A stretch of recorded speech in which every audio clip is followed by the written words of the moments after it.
Hallo? Yes. Yes, en dit ben ik. Kijk, geweldig. Nou, mooi rekje hoor. Zijn we live? On air?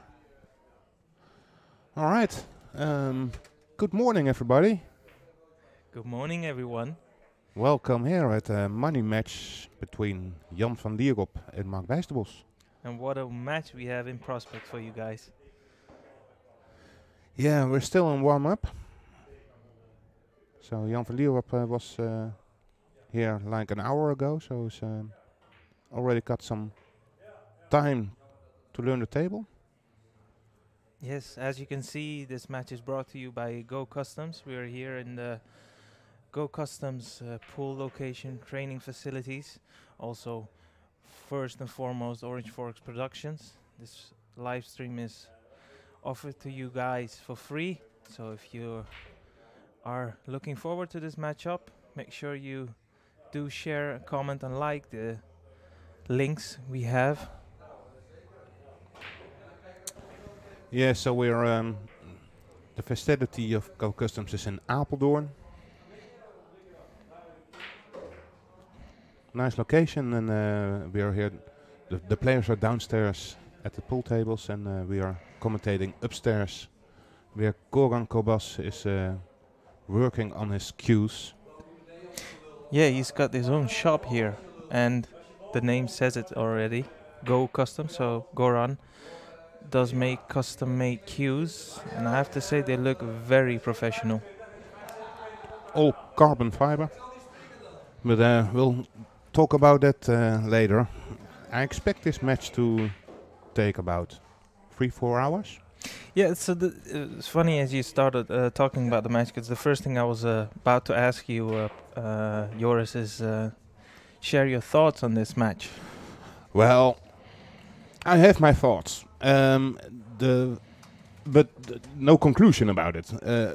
First, let's talk about Marc Bijsterbosch. Marc has already done a big money match against Nick van den Berg. True. Last month. It was held in Plan B in Amsterdam, and he got destroyed by Nick, you can say. And it's more that Nick was on fire and he didn't get any rhythm. But after losing that match, I think he's very eager to win another one, because if he loses this one, it really can get into his self-esteem. So I think Marc is really determined to win this one. Yeah, he wants to put that wrong to bed and certainly make a better account of himself. And I think for anyone who saw that match and from the beginning towards the end, I think it's safe to say that Marc really struggled to lay down his mark. Specifically in that match, he was struggling with the conditions. He couldn't find his rhythm, and the big element in his game that was off was his cue ball. And I'm curious to see how he will cope today, because if there's one thing we know, he's one of the most naturally gifted players we've ever had from the Netherlands. Yeah, and that said, here is the location a very quiet, easy location. There's no real spectators in the room. Just the family, isn't it? Just family. Yep. So for a rhythm player like Marc, that could really help. Here you see a kick shot. But Okay. he does pull out these special shots as if there are nothing, and it's a testament to what he is as a player, as a pool player. He just makes difficult shots look so easy, and but that's also that you could say about Jan. He's a very talented player, and the one thing I like and admire the most about Jan is he's very proud of the way the amount of work he puts in. He doesn't shy away from it. He actually is very outspoken about that he really does put in a lot of work and hours in, and it's paying off, because you can see he's now he's topped the rankings for 2 consecutive years as well, which is always a testament to your consistency, because you could never win a ranking or top a ranking if you don't win enough. Absolutely, and I think that's one great strength of Jan. Another benefit for Jan is you can see it clearly on his shirt. He is sponsored by Go Customs, so this is the hometown for Go Customs. Yeah. Therefore, he could feel quite confident here. The other thing is it's a race to 30, so it's quite a long race. And you've got two different type of players. Marc Bijsterbosch is a real rhythm player. He doesn't take too much effort in a shot. He just trusts his feelings and goes for it. And Jan really takes on his shot. Every shot he takes on, he checks the fishing line. And to a race to 30, I'm really curious what works out best for that. Yeah, I think you're gonna see all elements of the game. So as it is official, these guys gonna square off. They're gonna do the lag, and it will determine who will start this match. If you're just joined, you're watching a live match between Marc Bijsterbosch versus Jan van Lierop. This is the actual start. By the looks of things, Marc will start this match. It's an alternate break, so every player gets to break each rack.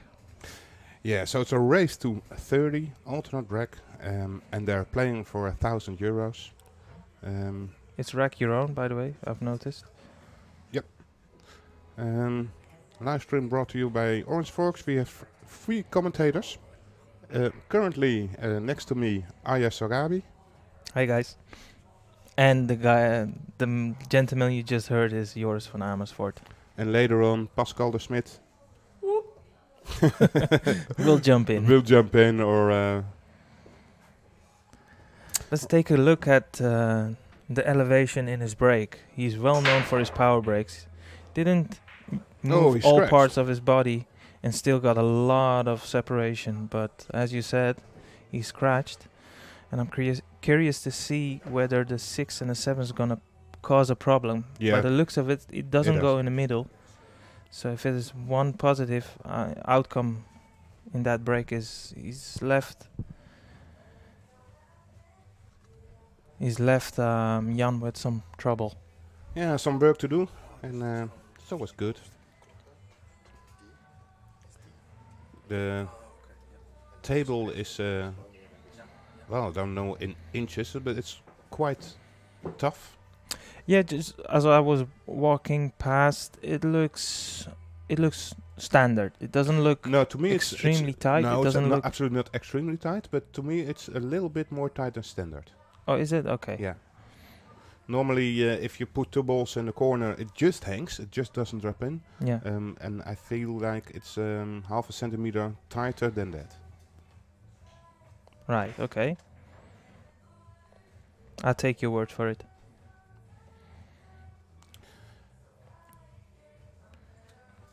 Yeah, So so Jan, the cloth on it are brand new. is it okay? So it's just- gonna slide more. It's really gonna slide. Yeah.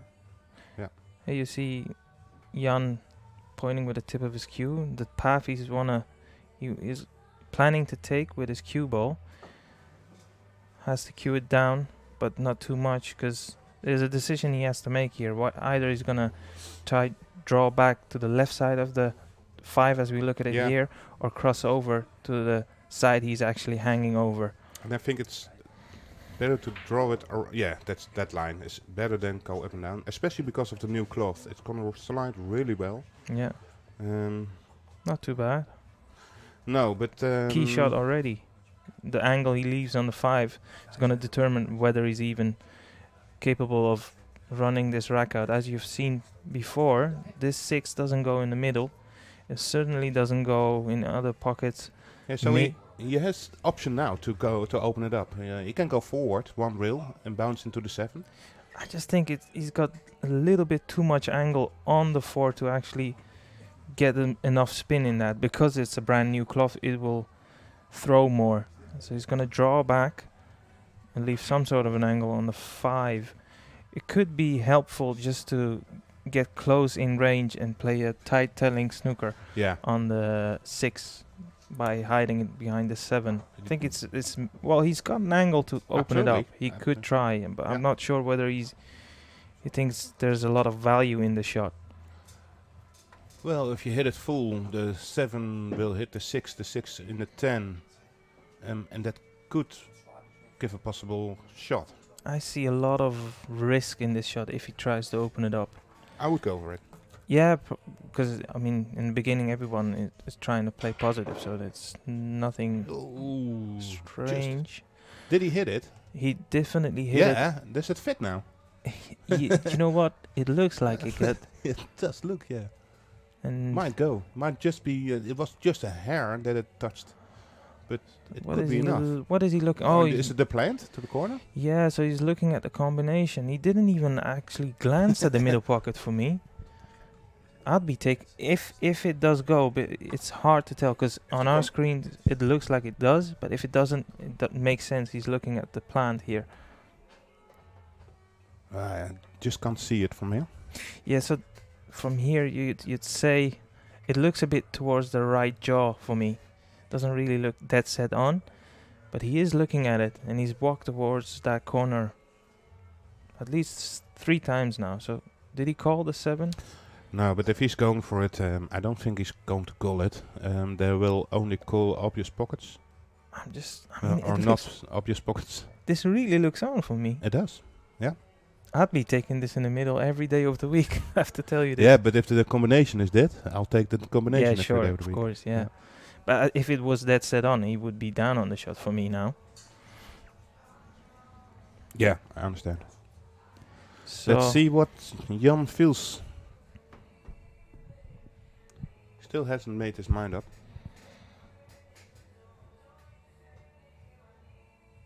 Side pocket? I think he's trying to work out a safety shot here. He's trying to control the path the 6 is gonna take, because he hasn't actually. I haven't. Looks like for the side. No. Oh, and it's rolled too far. The only plus side is he's created a lot of distance between the 2 balls, but I wouldn't be surprised if Marc knocks this one in.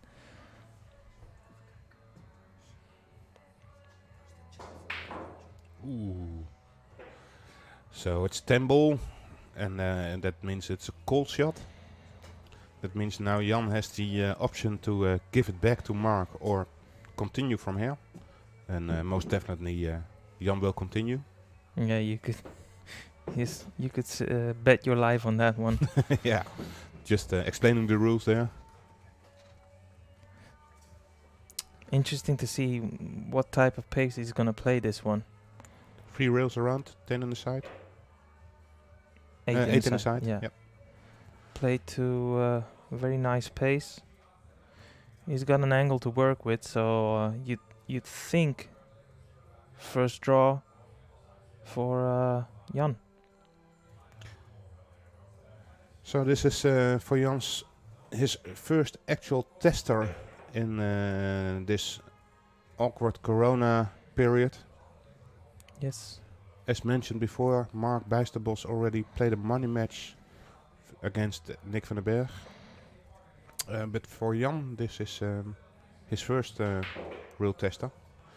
He does play a lot. He's training twice a day for approximately 3 hours a day. He's doing that in the old location of Ames in Deurne. Everybody knows Ames as a former pool hall, and the Deurne City Classics Are has there been still held there. tables there then? No, there is only 1 table, so not tables. Okay. And everybody will know the venue there. At the entrance there was a fireplace with some couches. Yes. And at that location there's 1 pool table. Okay. It's quite a good one. And Jan is allowed to train there. Probably one of the very few allowed to play there. Yeah, well, I heard everybody is allowed, but it's not a very common place to play pool. So Jan has a lot of opportunity to play there on daytime. So he can fitness there and works on his health and condition, and he tries to train pool for 2 times a day. So good for Jan that it's close to where he lives, only 2 minutes away. So he can still work on his pace. Yeah, if there's something, and I've stated this, I think, right before the top of the match, if there's one thing I really admire in Jan, he works very hard on his game. He's got very high ambitions, and he doesn't shy away from it. He's not the type of guy who goes, because we all know them, there are plenty of them in the Q sports scene that rock up and usually just go with this narrative as if they never practice, but for some odd reason they always keep winning. And he's not that type of guy. He's very passionate about his sport, and he puts a lot of work and effort in, and he's now reaping the fruits of it, of his hard labor. Yeah, the first time I played against Jan was he was 13 years old, so he's now 20. So got quite some experience already. And his records are there too, of course. He's a common player during the Atlanta Cup? Or Atlantic Cup. Atlantic Cup. Yeah. Like the Moscone Cup for youth players. Junior version is. He's gonna take this one in the corner. bottom right corner. And then trying to hold for the 2. Yeah, interesting. I think he ideally like to bounce off the rail. It's a good shot. Perfect. Yeah, that's enough an angle. He can punch this one in to get an angle on the 3. Doesn't need to go too much up and down the table, because he can use where he pointed his cue, use the angle to go around and get on the 4. As long as he can see the 3, he's done enough.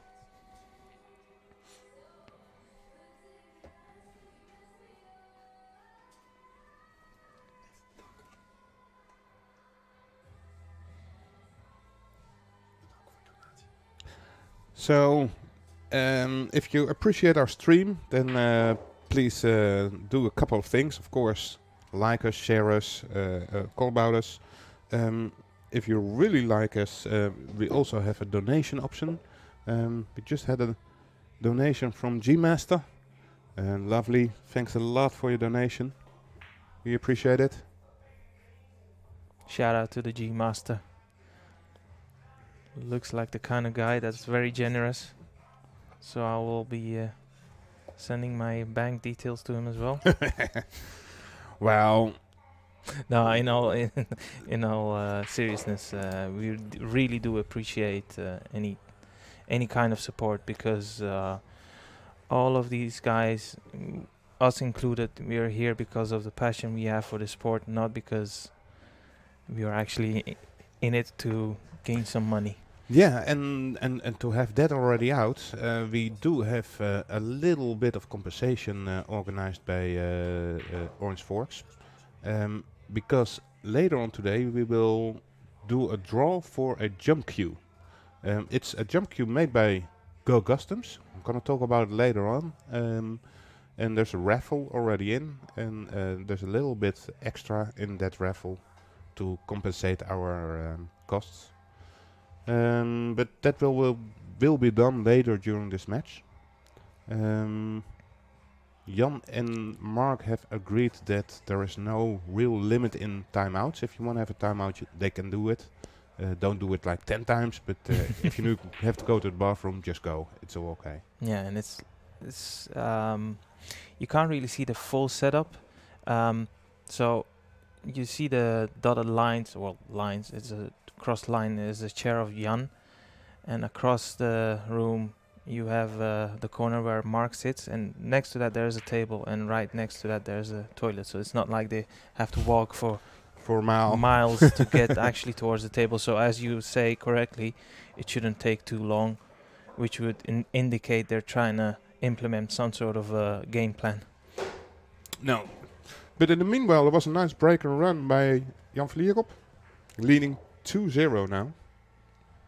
So that's the first official break and run we have in this match, right? It's right there. Never misses a trick, Joris, in the commentator's booth. Here you can see, not a lot of elevation, pretty loose.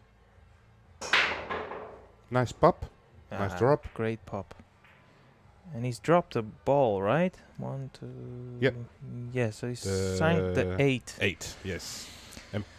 Well, yeah, great position on the 1. The 2 is all the way down here at the bottom, so he really has to work, and I expect him to draw this. Immediately his first problem here, and highly likely his only problem in this rack is going to be the 1 to going the 2.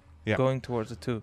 No matter what side you come, the 2-7 combination is quite an easy combination, so yeah, but just get there. That's actually, all you need. I'd prefer to stay at the right side of the table to pot the 2 rather than playing, because there's a lot of traffic on the left side of the table. But between if you draw it, you need to give it spin, like that, and you end up at the other side. Yeah. He'll take that. And that's perfect. Yeah. Yeah. That's why I said it. Perfect. And he can also control this 2 as well. Yeah. Just drop it in. Yep. And then go towards the 3. Roll this. That was the money shot. Well, the 1. The 1, I have to say. Well, and he's quite straight now. So, and the 3 is close to the corner, but a little bit away from it. So he needs to work a little bit. Maybe rail first? No, I think draw it to the 10. Ooh, I don't like this. And then does he? Ooh, I would have expected him to draw it towards the 10. From the 10 he would be okay. So what do you do now? Obviously you're going to cut the 3 in, and you're going to play it with loads of side, or just focus on the pot? I don't go for the cut. It's quite a lot to cut it. From here it looks good, but I know how tight these pockets are. This is a tough shot. For me this is definitely cuttable. I've seen much steeper angles. Oh, nice shot. He's not going to land on the 4. No, he's not. He's in trouble. He might bank it. Just go for it. So this is interesting to see how he's going to cope with these situations, because he's been in them type of situations the majority of the match when he was playing Nick. And even though it's early days and the scoreline is level, or is it? I'm actually not even sure if it's level, but it's 2-0. 2-0. Okay, so he's trailing 2-0. So he does want to step up. Is he wanna push the boat out, or is he gonna play the sensible shots? Oh, he could screech. Oh, that's unlucky. Yeah, that has to be said though. Is his position caught up with him, and it started with the plant. He played the 2 on the 7. He landed horrible in pool terms, if you like. Couldn't do a lot with his cue ball, and it just caught up with him. Yeah, you could see the new cloth from when he was pouncing in that 2 ball. Yeah. It just slides, doesn't grab the cloth. So quite a present there for Jan to go up. Yeah, this is 3-0 all day. Yeah.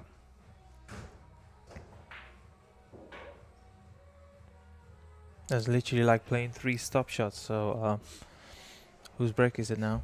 Because Mark won the lag. No, now Jan after this one can break. Yeah, we just watched the great break from Mark. Failed to capitalize.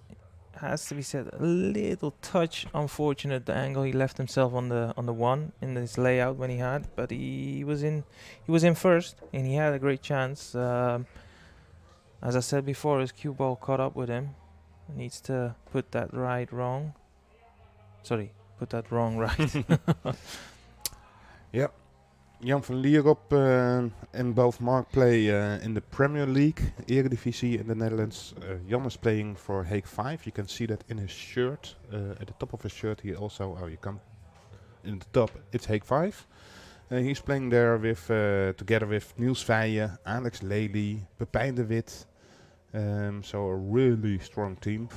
Marc Bijsterbosch, although he lives in Emmen, he has moved playing for the sport club Goes, all the way in Zealand.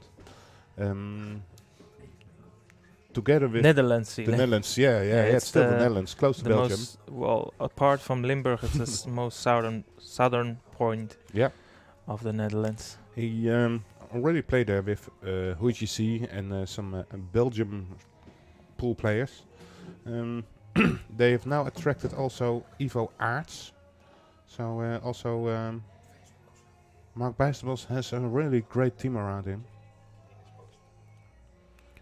Premier League has only played one round during this Corona time, and after that it dropped.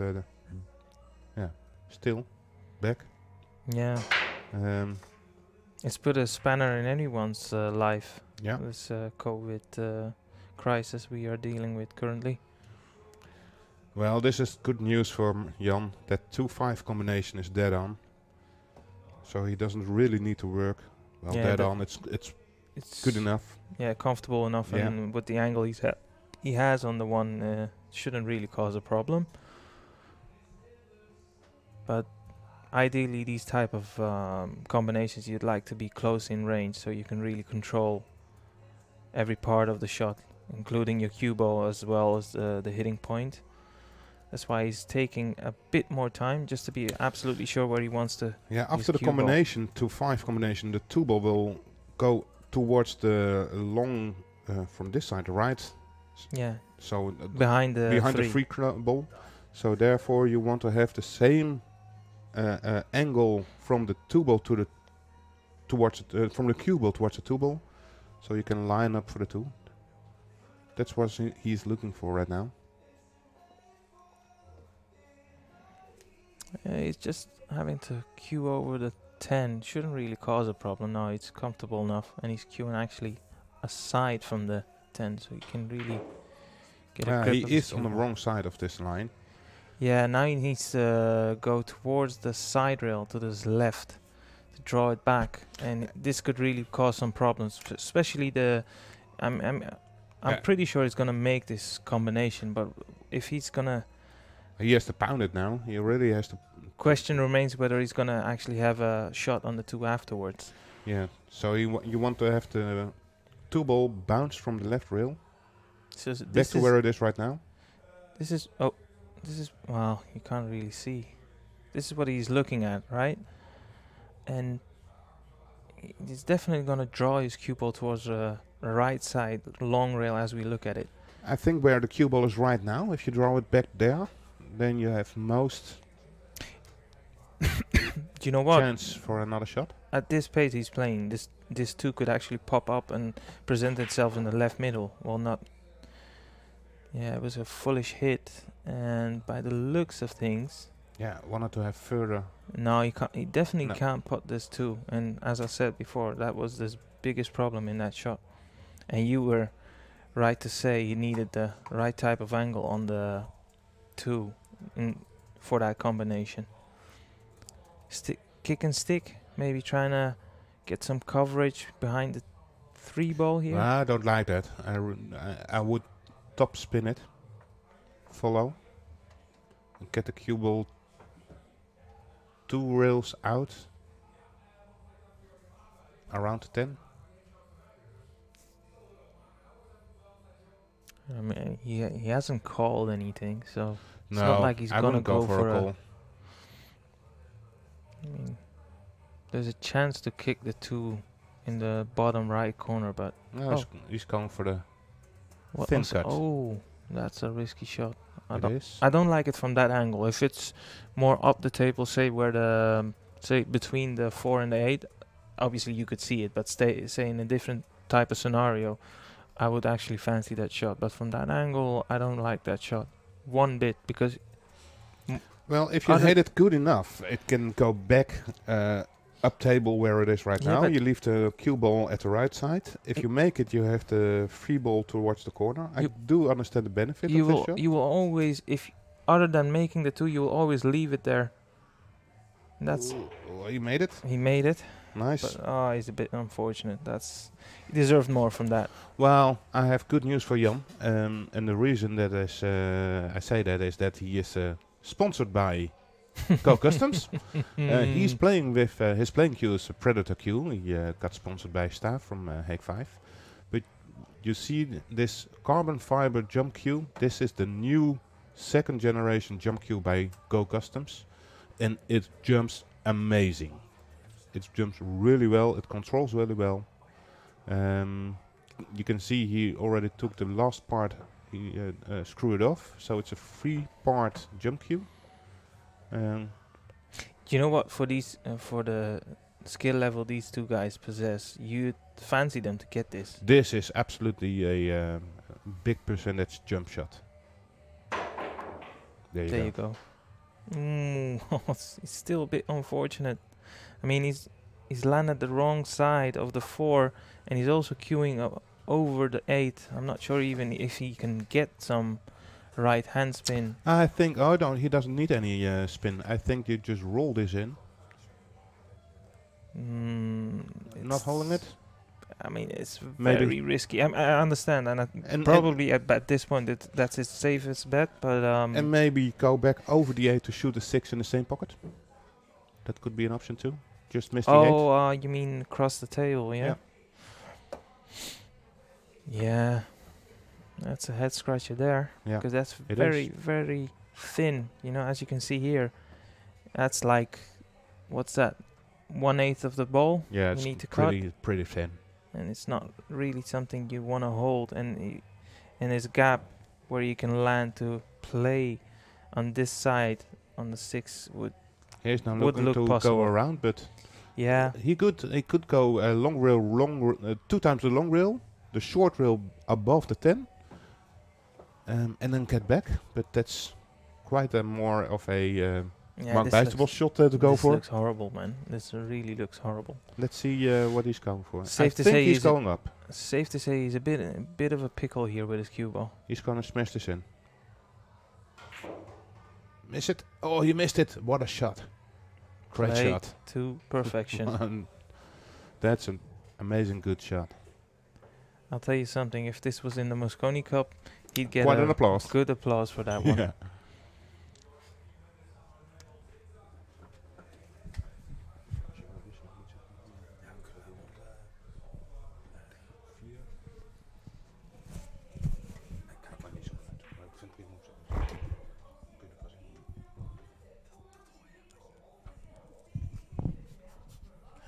All right. As said, we are here with 3 commentators. Now it's me and Aya, and Pascal is eager to jump in. So we're gonna do some switches in between the matches. And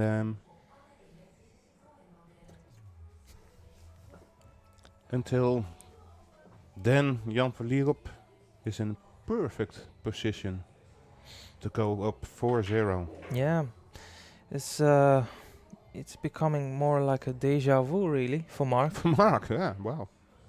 And I don't know. I mean, I'm not gonna be too hard on him because he was a bit unfortunate where he had that nice break. Didn't really get a easy path 1 to the 2. Sort of fell out of position there, and since then he's just hasn't really had a chance yet. Was this a break and run again? I think so. Yeah, most definitely. So 2 times break a run by Jan, and Marc still needs his first. Yeah. All right, I'm gonna hand over the headset to Pascal de Smit, and enjoy the stream.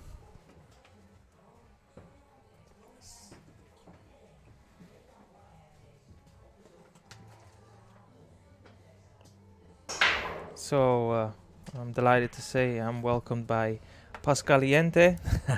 What's up, guys? Nice to be here again. So, sorry. Early days still, but Jan is obviously going on with a really good head start. Yeah, I was just saying when yours was on, something like a deja vu, isn't it? This scenario being kind of feels that way, right?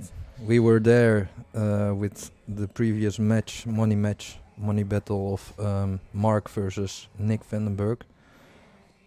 And kind of similar happened then, but the difference is their match started a little bit more scrappy, and in this case Jan is doing nothing wrong really, And the things he did do wrong, he Didn't get punished for.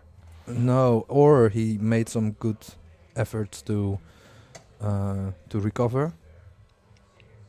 Yeah. Yeah, he's looking in great shape. Jan, has to be said. I think with the alternate break format, especially on this kind of level, it's so important that you keep your own serve, just like with tennis, and those guys are breaking really well, so they, if it's open, you need to clear up. Yeah. And Jan is doing that right now, so Yeah, he looks in full control. I like the pace he's playing at. He's not rushing things. He's thinking clear. He's keeping it simple, and his cue ball is looking very well. I mean, he had that in the previous rack where he had this awkward angle he had on the 4. He played a nice 4-rail position, which solved his biggest problem and proved to be pivotal in that rack. So he's looking in great shape. And answer to his onslaughts still remains to be seen by Marc. Haven't seen. I feel like we haven't seen a lot of him ever since the second rack. Yeah, well, this is the moment where Marc needs to show His grit. Yeah, he has to, because you can see that Jan is feeling way more. He has a lot of confidence now after these first few shots. He's playing, it starts to look a little bit more relaxed, and he already was playing good. So it's gonna be hard, I think, for Marc. Although it's still really early, but I don't think Jan is the kind of player who will give up a lead easy. No. Already a important shot to land low on the 8, so he really wants to keep the 9 in the bottom left corner pocket. So if he can get enough angle on the 8 that he goes away from the 9, he'd be more than happy. So now... So he hasn't done that, but no. Is he gonna slow roll this, or is he gonna hit the 9? Maybe. I think ideally he tries to just go around the left side as we look at it in this point of view, and put the 9 in the top right corner pocket. So is that angle big enough to just go topspin and go past the 9, or is he gonna need to punch it? I think he's got enough angle, especially with a new cloth. It shouldn't really cause a problem, but it's you can easily misjudge or overhit these shots. I think if he rolls it and he just hits the 9 like really thin, he's also okay. So yeah, but you really don't want to push it towards the to the rail. Then it could become a harder shot. Where the 9 is now, you're right. Almost unmissable. I don't think he intends to do that, but it looks like maybe he's gonna punch it over. Yeah. See, that's what I mean. You can easily overhit these shots. I mean, he's traveled at least a foot further than he would have liked, but the good news is he can still cue up completely on the cue ball, so he's not dead set on the He's still cushion. okay, and I think. And he's also got an angle to work with as well. I mean, he's going away from the rail if he puts this 9, which you would fancy him, especially the way he started off this match. I think he's preparing for the shot. He's acknowledging that it's a really important shot he has to make. Took his time really well. Yeah, perfectly on the 10. Yeah, so it's everything is going well here for Jan. He's looking very composed. He's not rushing. I like his rhythm. He's giving every key shot or difficult shot the right amount of time and respect that it needs. Yeah, I think so. And he's building up the crunch shots very nicely, and so far he hasn't missed any of them so far. So, and he's only stealing warming up. away from Marc's break, and already at this moment, it it it's looking it's gonna be really tough for Mark to get back in this match when Jan is clearing up all the time.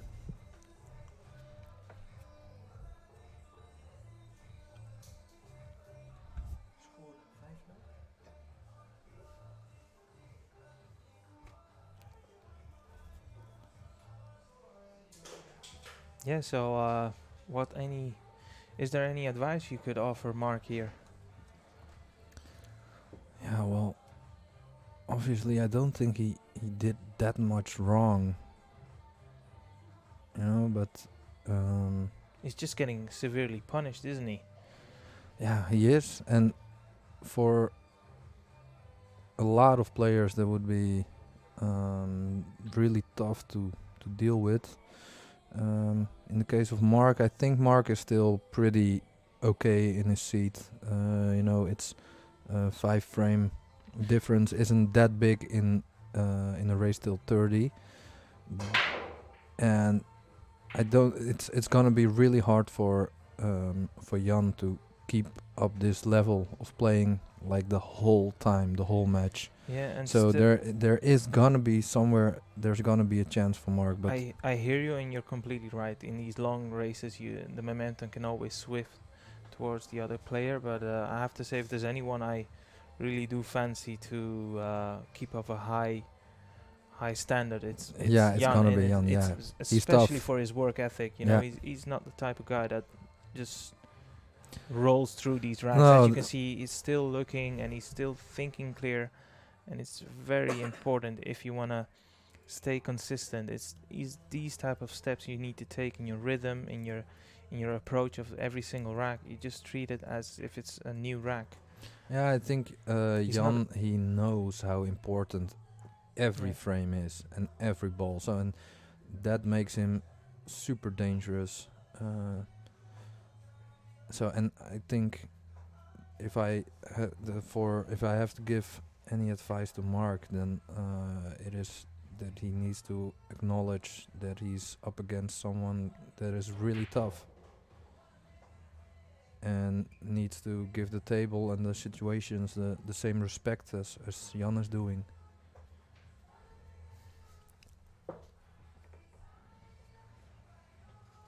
Yeah, so we just had the. I'm not gonna, because you can't really see. He looks pretty much straight on this 4. Needs to draw it back maybe 2 inches. Yeah, that's okay. That would suffice. He could still hold and leave himself a comfortable enough shot on the 6. Just like a little gentle screw. Yeah, Almost he's like to looking. kill the pace, He's really. looking at a little screw. Personally, I would be okay with just rolling it in and shoot the 7 in the right. I'd prefer to go for the 6 first, but if you want to go to take the Yeah, 7, sorry, I be was my thinking. guest. Yeah, but after the 6, of course. But he's now. Oh, maybe the angle is a little bit bigger than I thought. Just a little gentle screw. That suffice. That's Yeah. nicely on Now the he's 6. gonna cross to put the Yeah. 7 in the same. Yeah. Personally, I would have rather rolled it in and played the 7 in the other corner. So there's different ways to play position on the 7. You go around the back of it, so you implement a bit more right hand spin. You can just cross over like this. The only most important part is not Needs to an land angle. straight and also be able to cue your cue ball. You can control his cue ball now. So is he going to the withdraw to go 2 rails, or is he going topspin 2 rails? I prefer punching these shots off 2 rails because it's like a more positive strike. But to be perfectly honest, that was the best way to play it. And I like what I'm seeing here. He's just he's in full zoned in. You know, he's really Yeah. thinking So clear, and his cue ball is becoming He's- more sufficient as every single shot he's He's taking looking on. at drawing the 9 to play play position. It's preference. A little bit danger. He's okay. but he is on the rail. I would have Now- maybe liked to now watch play how it he- with topspin. Now watch how he builds up the shot. He doesn't rush into things. He's waiting until he's absolutely certain. Try to keep as still as possible, and just deliver the cue. If you're not comfortable, get back up again. This is what that's why I'm saying I'm liking what I'm seeing. He's really focused here.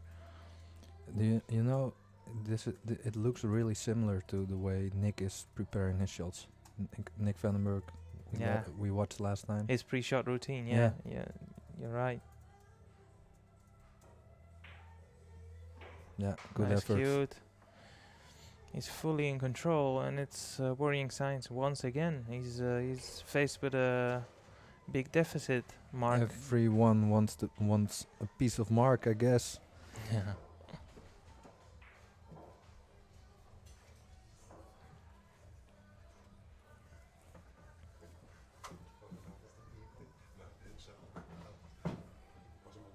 So funny fact, Mark sold his jump or his break cue. I need to take it back for the one who bought it, Naveen. Congratulations with your new break cue. I hope he doesn't breaks it now.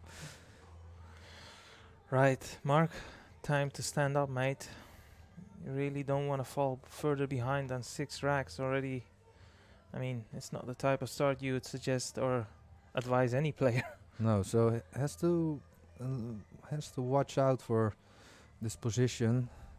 Yeah, I wouldn't try to do too much with a cue ball here. Yeah, maybe he can leave it long, but let's see what he can.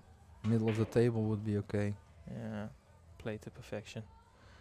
Nice in close range. Now you can control his cue ball. Still Yeah. needs to. I mean, well, you could take the 3 up. Yeah, he will kills it. He kills it. Yeah. Just a little touch too much.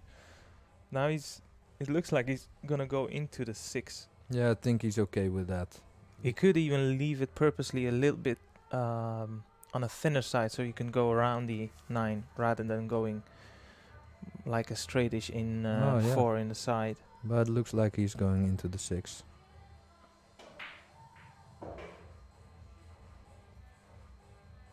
Yeah, so he still has the angle you talked about. Yeah, I like how he played that shot positive. So for me, this is really important he gets this. Yeah, it's vitally important. It's already down 6 racks. So this is smart. He didn't, he accepted a little bit of a tougher shot, which isn't that tough for him, but to make sure he has the position. If you're a good potter like Mark or Jan, you don't have to be perfect in position all the time. Sometimes you can choose to have a easier position with a little bit more difficult shot. These guys are so good. They can manage. Yes. So he's a little bit kind of awkward. Needs a delicate shot here. He's okay. Yeah, I'd be very surprised if he misses this one. Yeah, and here is the biggest difference. I mean, he's a flow player. Didn't even walk around to look at the angle. Just got down and knocked it in. And like I said, I would be very surprised if he missed it. But that's the biggest difference between these two players. Jan is very methodical and very precise, which also shows in his cue ball. I mean, he's very good. And Mark is more like a flow player. When Yeah. he gets into that stride, I mean, don't be surprised within like 10 minutes this deficit of 5 racks could be diminished, because that's how good he is. I mean, obviously it's alternate break, so he needs some help from Jan. Yeah, And definitely. he hasn't looked like he's in the mood of making mistakes, Jan, so far. So he's definitely a bit reluctant or reliable, but at least for the Marc Bijsterbosch fans, that was Yeah, that was good to see, timed because introduction. it's not nice to watch a one-sided match. We want to Yeah. get down to the nitty-gritty. Interesting thing, he's queuing exactly over the first diamond, and he's getting consistently good results on this break, Jan. I'm curious to see whether Mark is gonna copy it. Look at this cue ball. I mean the one. All these breaks, the one is hovered over Yeah. the side. I mean side corner pocket. I mean. Yeah, it didn't took a lot of power. So just a kind of controlled break. Yeah. He knows where the one is going, and he knows he's gonna, with that speed, he's gonna pot like one of the two balls behind the one in the middle. So he's now looking at the angle he wants on the two, because the tree is a little bit in a difficult position. Ideally in the middle of the table, somewhere in the around the middle of the table would be a good spot for the tree, but it's not a really easy shot, and he needs to go maybe up and down for position on the 4. That's almost literally in the middle of the table. Yeah, so the spot he is now, that shouldn't be a bad spot to go to. Yeah, exactly where he was pointing the tip of his cue. I'd be looking to get my cue ball there. I'm just curious. I mean, I think he can just draw it back if he times this cue ball, his draw in this shot. He should be able to land where he was pointing his cue. He's short. It's still Has to be potable. said, that's literally his first more or Yeah. less positional error. Yeah, he's also, you know, swinging with his arm, showing like, okay, I didn't.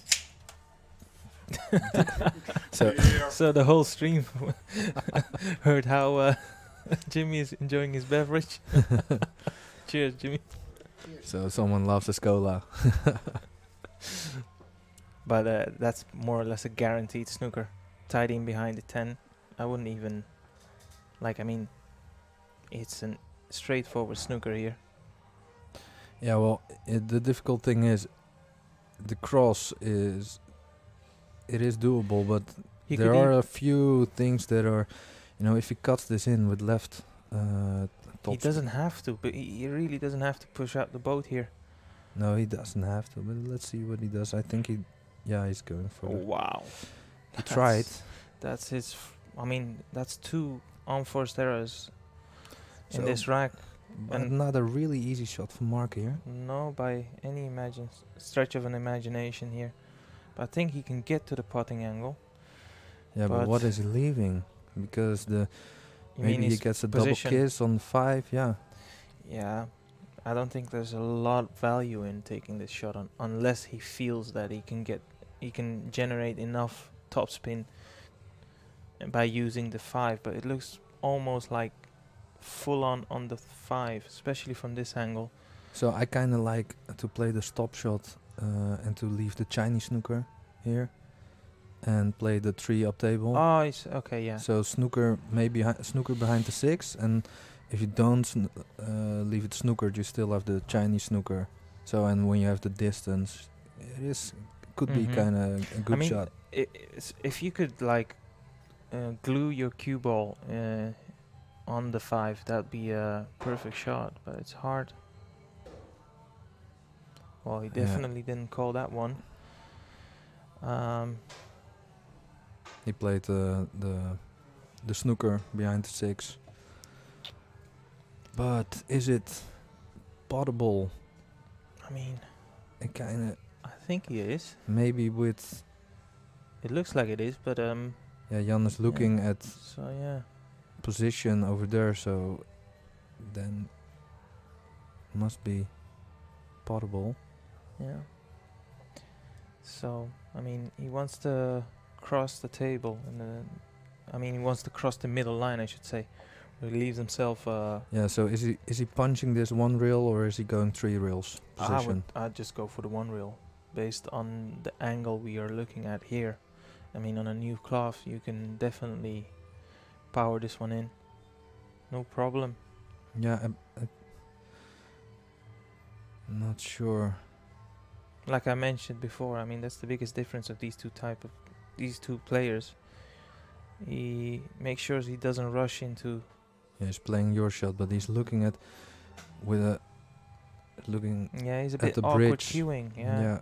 So Five is he is going for a longer bridge than exactly he in used his to, way. Yeah. or a shorter one?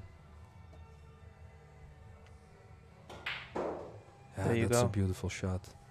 He couldn't have landed better on the 5 than he is. He's got options here, and yeah, looks like another rack he's pulling away. I mean, no problems really. Nothing is tight in on the rail. So he's going middle of the table, or he's going to play position, or is he going to play for the side? Yeah, side rail. No need to overcomplicate things. And the 7 is already hanging over the pocket there, so Yeah, they're actually all the balls are laying over a pocket.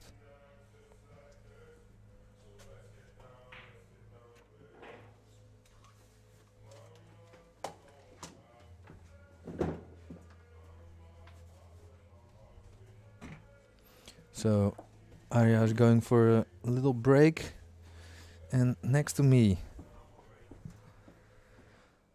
you can enjoy the gorgeous voice of Joris van Amersfoort, ladies and gentlemen. Yes, back again. Thanks, Pascal. Yeah, nice to have you here, man. That's Yeah, a long man, time. Really long time that we've been together in the booth. Yeah, maybe a few years. Oh yeah. Well, I just heard I have to do the cameras too. You know how it works? Really, Okay, I don't. I can do it. Okay, do the. All right. So, quite a great start for Jan van Lierop. So, play No. that with authority. So we're now at a 6-1 score. Yes, and it's Mark his break, and the break, well, didn't work out eventually for him. Although he always had a shot and made a ball, he just didn't manage to run it out. Oh wow, a lot of movement, a lot of balls going. Wow, what a Okay. break. Now the free ball does pass the, what is it, 4 ball, 5 ball? 4 ball? No, it's the 5. He could play for that, but not necessary to do. So the only little bit tricky part is maybe the 6. So a bit awkward bridging, as you can see.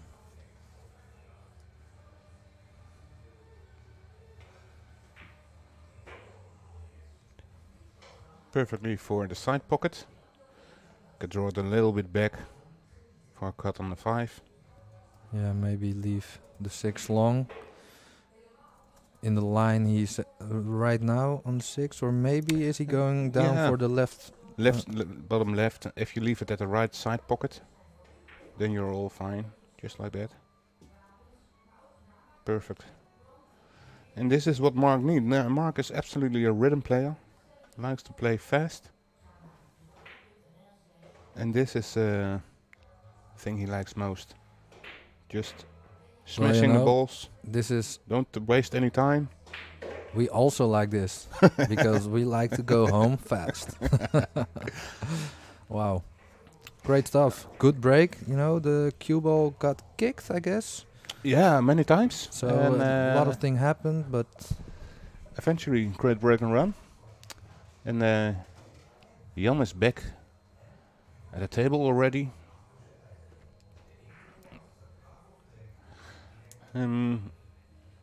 Now Jan is at the table. He's of course one of the players, like every top player, struggling with Corona. I'm gonna help him a little bit with his sponsors announcement. He has 4 sponsors. That's Wow. quite good, isn't it? To start, of course, he's sponsored by Go Customs, hometown where we are. You can see Go Customs quite big in the screen right now. Yeah, they have it. Great shot, by the way. So Go Customs is one of our sponsors. Oh, there Um, goes the 1 ball, but the 2 ball is... It's perfect. Okay. Only the 6 and the 7 is quite struggling. He's also sponsored by Serge Das.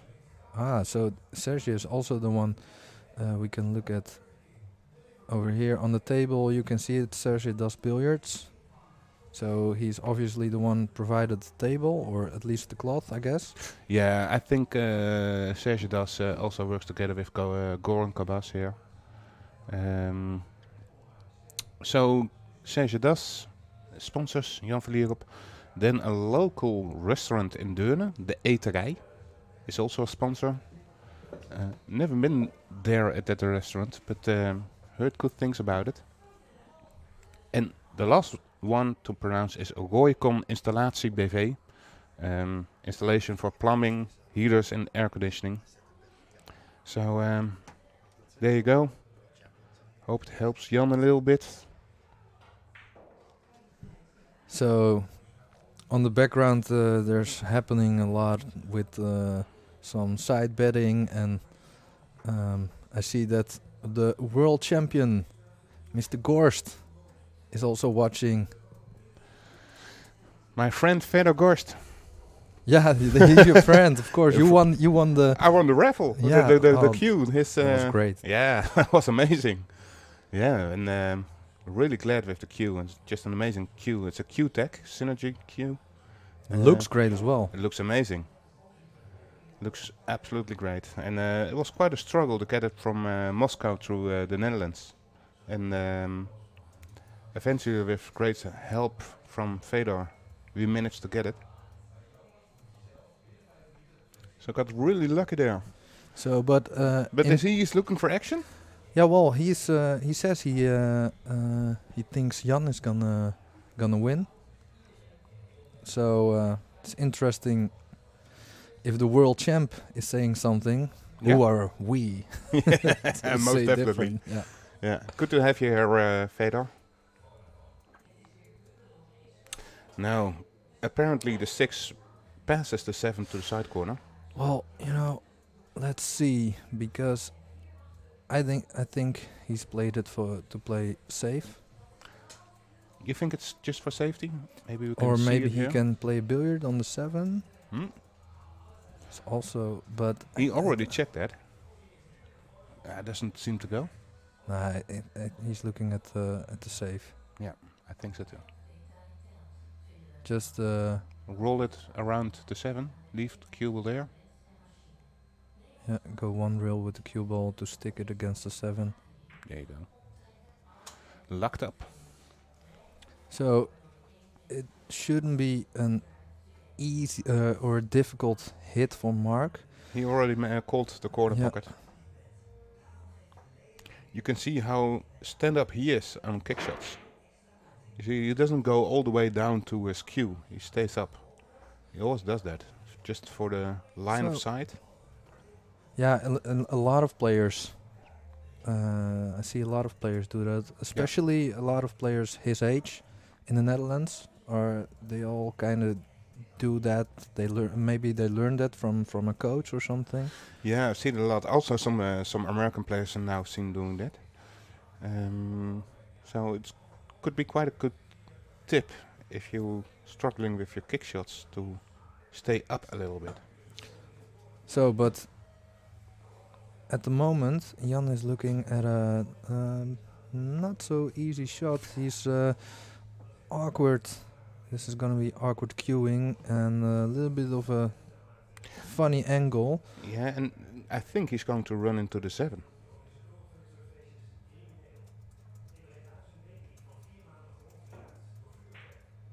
Yes. That's Well, good that's not effort bad. to Yeah. make the ball.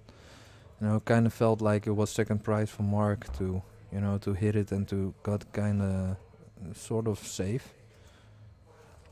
But now Jan is looking at another challenge.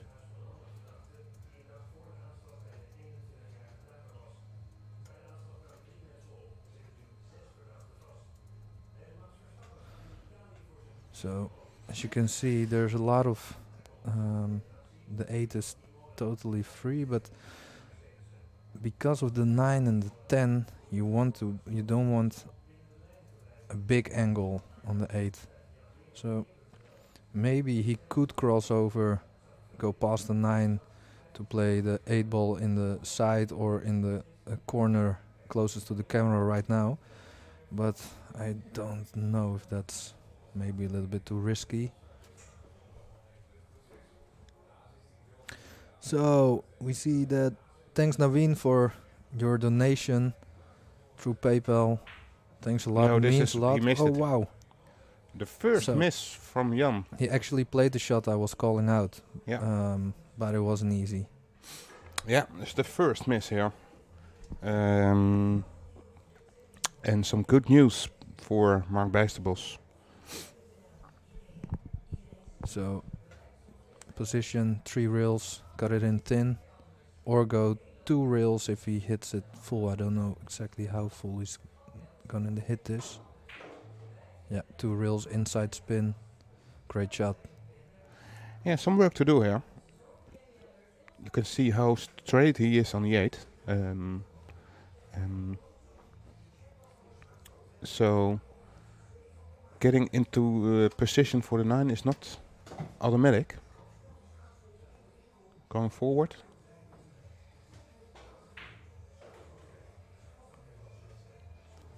Playing this to the corner. He's playing this to the corner. Only thing, is he gonna punch it? No. Yeah, a perfect hit. Right.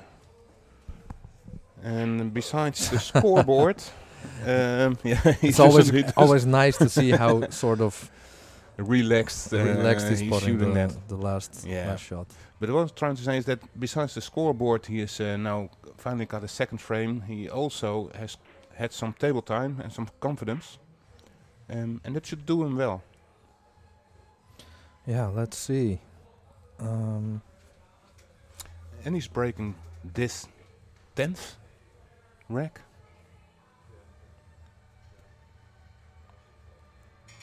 So if you're interested in joining the conversation, please join us on Facebook. We've got a chat there.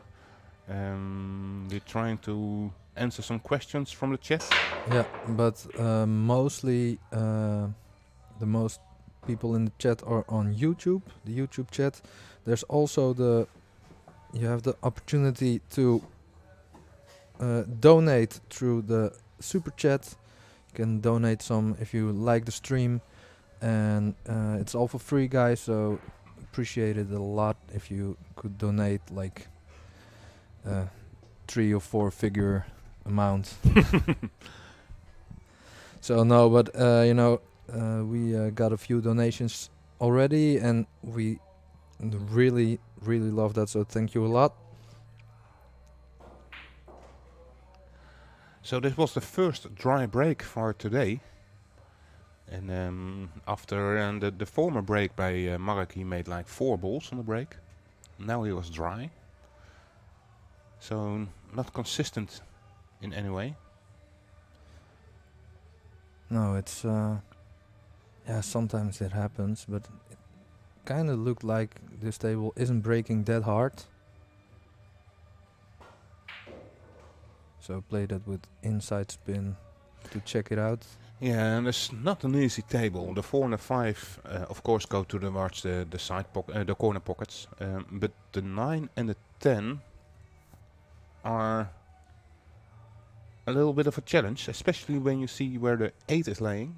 You need to fall underneath the 9 to shoot it to one of the corner pockets in the top. Yeah, I don't see any easy way to develop the 9 and the 10 and play position on the next ball. Well, I see, and that would be from the 5 ball. If you make the 5 and you can run into the 9 and the 10, then you have the 6 ball ready for the side pocket. So I think that Jan will try to find some angle to make that shot. If not, then yeah, that's what he's looking right now. Yeah, if not, then he has to find a way to play position with the 8 ball underneath the 9. Yeah. So, in the meantime, I have to thank Sport Club Goes, who made a donation, a really generous donation, has to be said.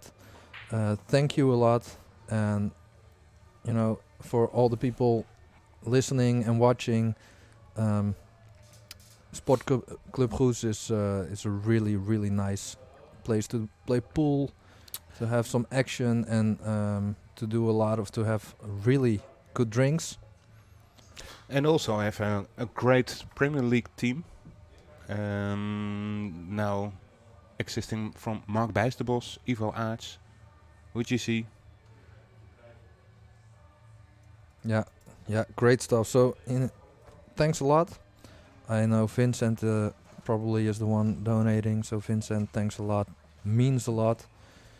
Vincent, obviously a big pool fan, and plays a few nice shots himself. Yes, he can. Yes. So, So besides this donation, we also organized a raffle from a co-custom jump queue. To be honest, one of the best jump queues in the world. I'm not saying that because, well, we are doing this queue in the raffle, but it really is a oh wow, great queue. yeah, Later on, we will do the draw. Yeah. Here on the live stream. Oh, at the end of the match. So when the match is finished, we'll do the draw for the raffle of the jump queue. All tickets has been sold out yet, so can't promote for buying more tickets. no, it was. I think it was 1 minute. Then it was all sold out. Yeah. Oh, 2 hours. 2 it was 2 hours, hours, okay. but it felt like 2 minutes. So we'll do that afterwards. So back to the match. Jan played a really good shot to play position on the 6 and open up the 9 and the 10.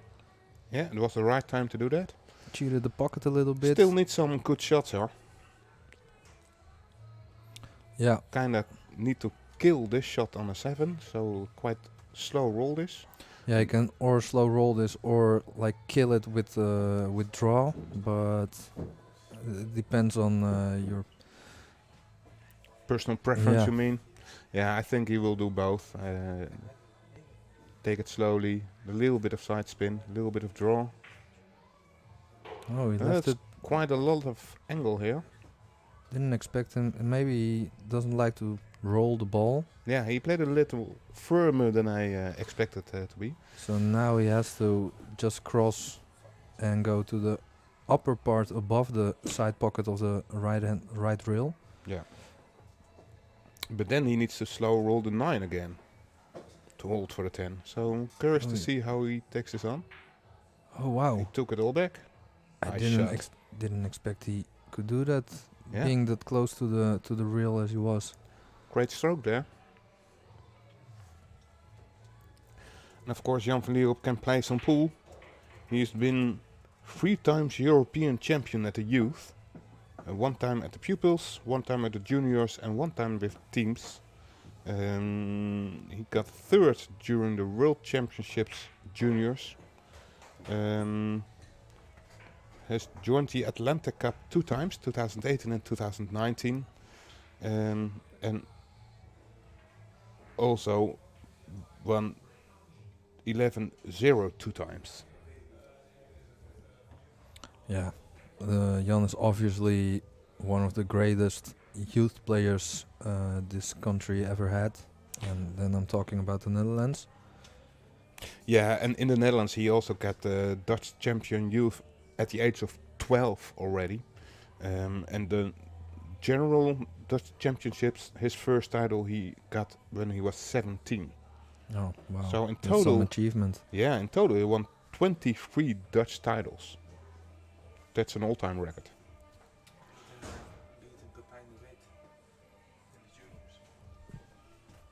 Oh, and by the way, his high run in straight pool, Yeah, he just made a new high run, right? yes, A while ago. 291. Wow. I think he's 3rd in the Netherlands there, behind Nick van den Burg and Niels Vij. Oh wow, that's some achievement. Absolutely, absolutely. And last year he got MVP in the Premier League in the Netherlands. So, yeah, he's quite a player. Yeah, we've all known that, and now we're all seeing that. So is the 2? No, the 2 is tied up, so he has to develop, or maybe the 2 can go into the corner. Yeah, it should pass the 9. Yeah. But Position is a little bit awkward there. That's where you want, and the 4 is a little bit in the way to get there. So you just need to avoid 4. Yeah, this I don't think the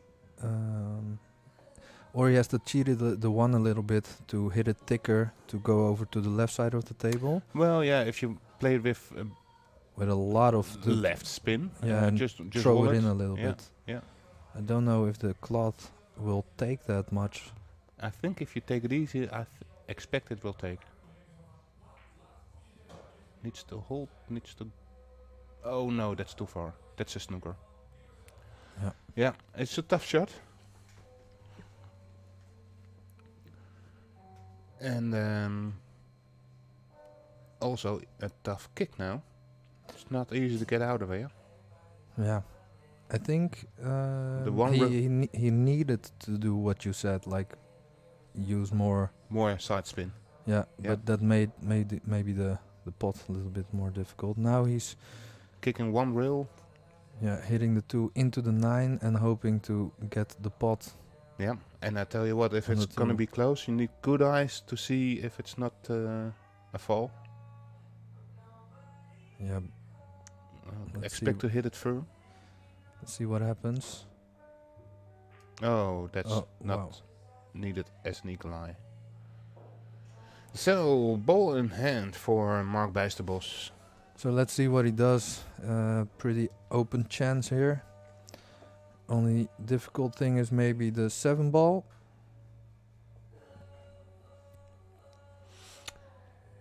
Well, I think he will manage a route all the way around the balls.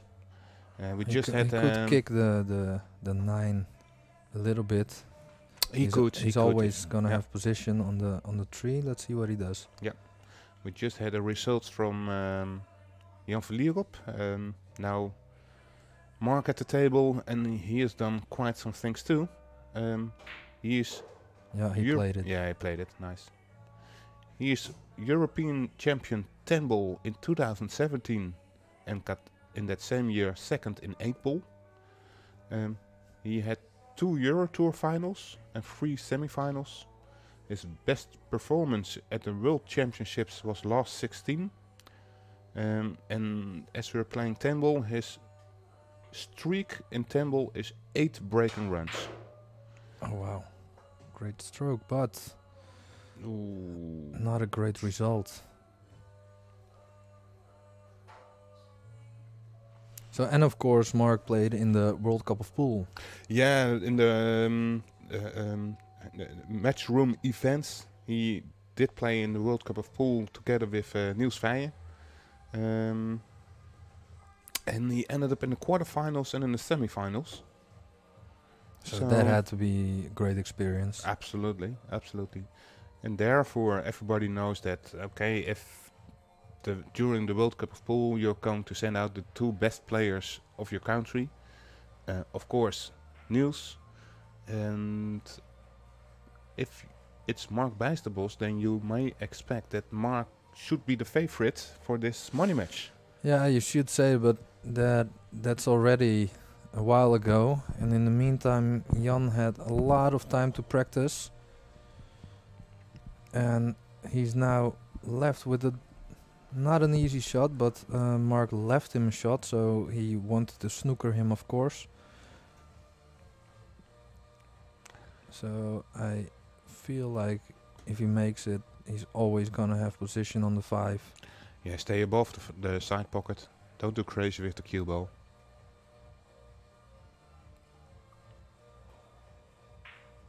Nice shot. Great So shot. how's the angle? Angle is great. Yeah, he can power this in. Maybe he would have liked a little bit bigger angle, but since you the can okay. cloth is pretty new and fast, there shouldn't be any problem. So and Mark already took out the problem with the 7. So Yeah, it no must have reason been to a not run disappointment out for from here. for Mark, that he had ball in hand, and after the first shot, it was an open table. Yeah, he took a risk. He took a small risk, and then he play. You know, the shot he messed up wasn't easy. The ball was in the pocket. It was long. He had to draw, but oh wow, it looks like Jan is straight here. I'm not quite sure. I think he has a little bit of angle to work with. He could draw this out. Could go forward with a ton of sight. Or is he going real first? It's also- It's too close to the rail, I think, the 6. He's now looking at Yeah, it. he's looking at the rail first now. So we don't have the precise angle to look, but if you look at how he's approaching the shot, it's definitely like really straight-ish with not much of an angle. I think he has to accept a A tougher longer shot. setup, and yeah. yeah, leave it longer on the 7. Just get it off a little bit. So he's Or looking draw at it. If you draw it, punching then it. yeah, with if you draw. punch it, draw it, then you can get it out. If you go forward, then it should be easy to end up at the first diamond. Yeah, but the first diamond is still. Yeah, that's still a long shot. Yeah, he played it real first. Yeah. Great shot. Need a stun follow through here. So you can see he's not totally straight. So is he? Yeah, I'll He play needs to- stun follow through. Yeah, or go one reel.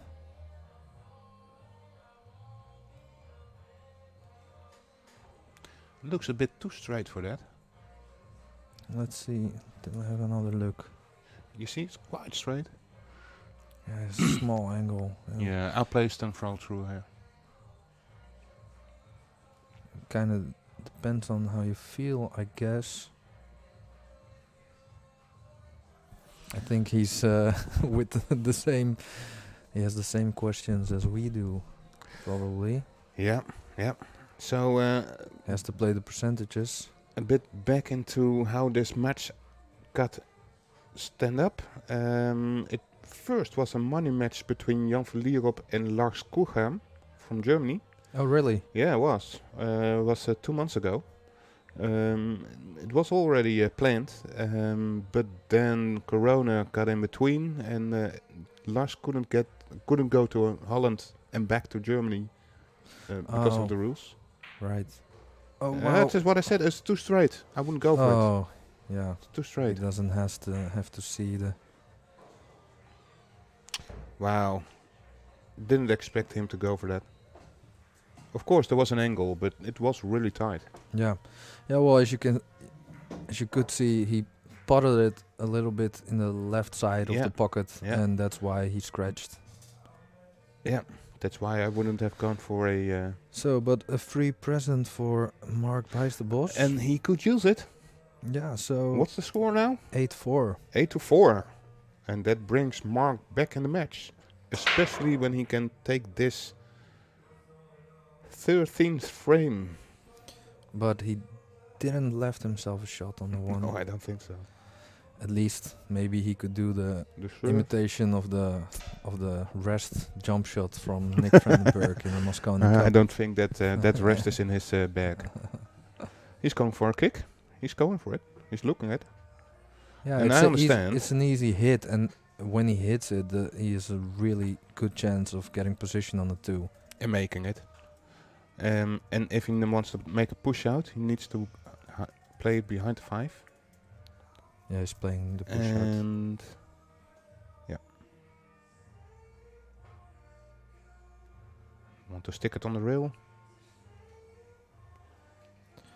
And with this, it is even tougher. Now you can only kick it from behind, just in between the 1 ball and the corner pocket. It's a pretty small area. So Jan is carefully looking at his possibilities. and you bring it? decides Yeah, that give it's it back. Yeah. it's too hard. Yeah, smart choice there. I feel you can kick it one rail, hidden hope for the 9. Yeah. Or the 7, he's going the 7, so he thinks he can dive really underneath the 1. No, he wasn't. Oh wow! Oh, but that's look second at prize. That's a good one too. that. Yeah, that's- might be even first prize. And So yeah, did he actually play this, or did he get lucky? He probably knows the cue ball was gonna end up somewhere over there. So he's using the mirror technique, but look at the distance. Where his hand is right now, you can see his finger. That's the direction he wants to kick on. I'm using the mirror technique quite a lot, but only for small distances from the rail. This is like a meter from outside. yeah. Well, it worked, It worked, absolutely. but he left the shot. Yep. Not an easy run out, but let's see. Yeah, how so this goes. let's take that one immediately. The 4 ball is the problem there. And it could be a logical way to go into... Oh, he's looking for the bank. Don't open up, just bank it. Yeah, he's already checking out his problem. Maybe if he has a nice angle on the 3-7 combination, he could open it up, but it would be a risk. So Mark, being a good bank pool player, Yeah, and the thing I would not do is go in from the 2. Because of course you have an angle now to go into it, but you could really snooker yourself on the if you miss the 10 ball. So I wouldn't go into it right now. Just play position for the 3. It's too much of a risk. He is going in, and Oh, he he's hits it going perfect. in from behind, so that's Yeah. Well, if you stayed at like he did at this side, then there's no risk. If you went immediately in, then it would have been a yeah. risk. Well, there was some risk if he would have hit the 4 instead of the 10. Then Absolutely. Then you could have most probably been snookered. So this combination, 3 on the 7. so a little bit awkward. Oh, it's in. Well, might still be okay. Yeah, he is. So he is okay Yeah. because of he's kind of okay. Yeah, he can I don't play know how from the 9. tight the pocket is. It is quite tight, but the 9 really helps.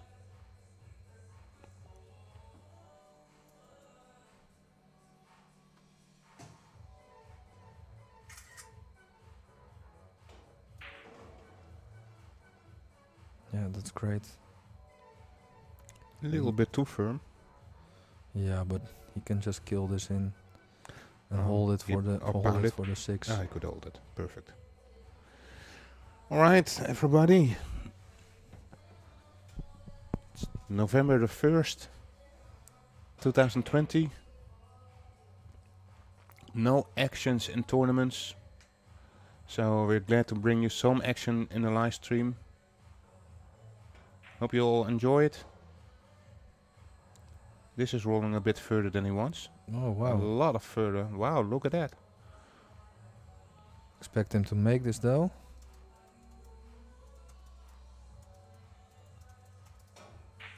No. Oh wow! Look at that. He totally underrated that shot. Those 2 last balls. Wow, what a mistake there. This is a moment for Jan. He needs to. Yeah, and he was really eager to get in. You saw how quickly he was behind the ball? Yeah, well, you know, this is the moment you can hurt him. Yeah.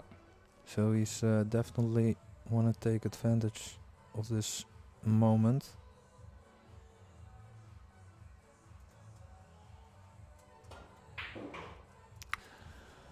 Okay, so there was 1 present from Jan to Mark, and now he's got a present back. Yeah, so kind of feel like Mark isn't getting the isn't punishing Jan at the moments Jan makes a mistake as much as Jan doing to Mark. So, and obviously that is why the score is 9-4 now. And I'll tell you another thing. Mark has had 2 times in this match a ball in hand, and both frames he did not win. Yeah. And I know that's hurting.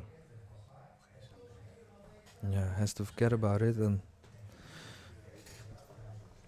so back to a 5-frame I'm looking lead at for Jan. underneath the table. There's the bridge, as we call it, but I'm not quite sure I can see it in the live stream. No, you can't. Okay, never mind. The scoreboard is in front of it. Okay, Jan back at the break.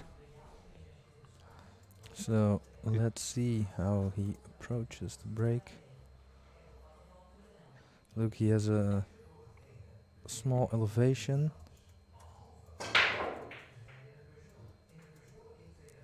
Five balls down. Cue ball got So from the rail back into the side in the center of the table. problem ball with 3, Most definitely. but he also has the chance to open it up with the 2. Well, that said, I know what you're saying, but the position to make it open is actually where the 6 is laying. Well, I Um, guess he's okay if he's if you just draws it a little bit back from the 1. He has a small angle to the right, I guess. no, I think you've got too much angle. If you land up at the right side of the 6, I expect you might have too much of an angle. If you land there, where he's pointing right now, then you've got the right angle to go into the 3 and the 8. If you land up at the right side of the 6, I expect that it's too much angle. Well, So let's see. Let's see. You know, and still, if he got the right angle, then if you hit the 3, then you're not Yeah, he's going forward. sure you're gonna have a shot on the 3 ball. So now he's too straight to get in there from the rail. He might draw it straight in. Yeah, curve it Curve it around 7. the 7. But I'm not quite sure he's really confident with that shot. Problem is, if you miss it and you hit the jaw and you go up, you might even snooker yourself. So there's absolutely risk in that shot. Maybe he's just playing position for the 3 to play safety. Yes. He did, but the last time he played the safety, it didn't work out that well. So let's see how Indeed. it goes.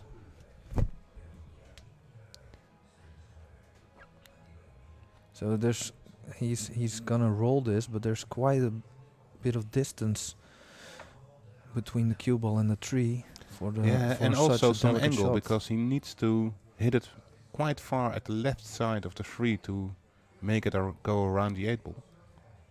Yeah, so he's Nothing easy here. played it good, but left a combination on the 4. So if Mark hits this, he probably is gonna.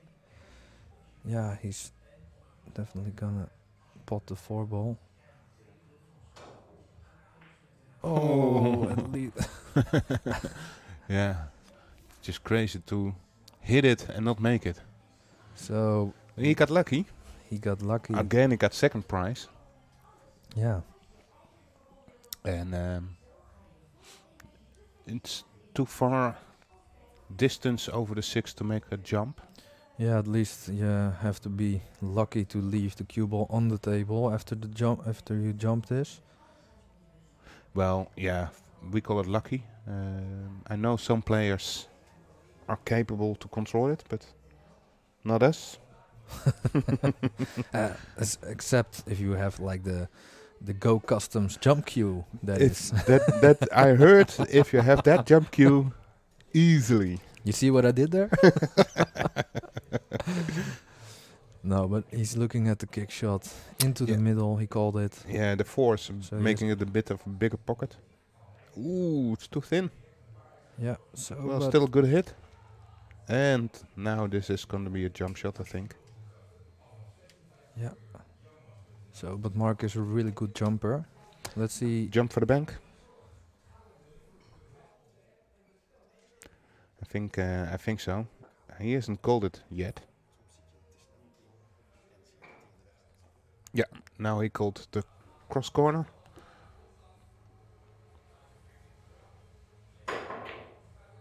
Close, but not there.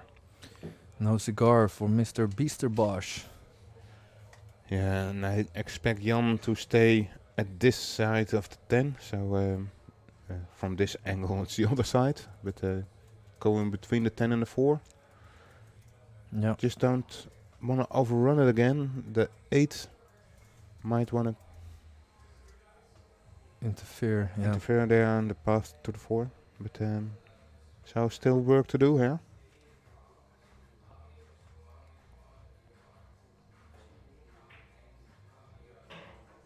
Yeah, it's a good shot. Small bump. Yeah, and he's not straight in the 4. So he's got angle to work with. He's okay here.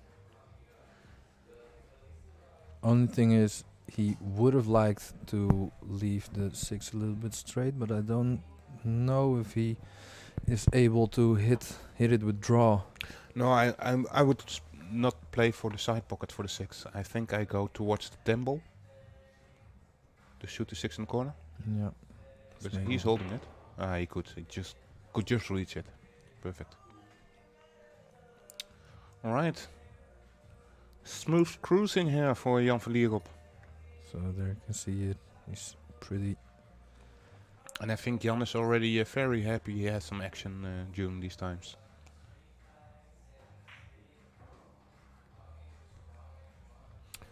Perfect angle to land below the 8 ball.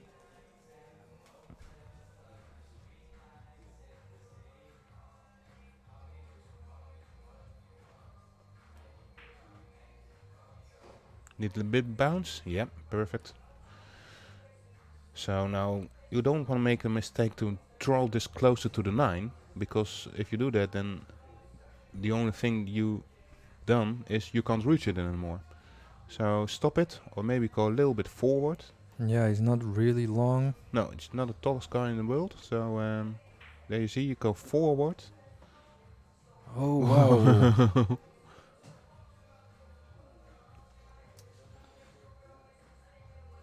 So It's okay, just draw it back. 2 diamonds, just there, Yep. perfect. Yep. Don't go crazy. Stay down on the shot, and you should be okay.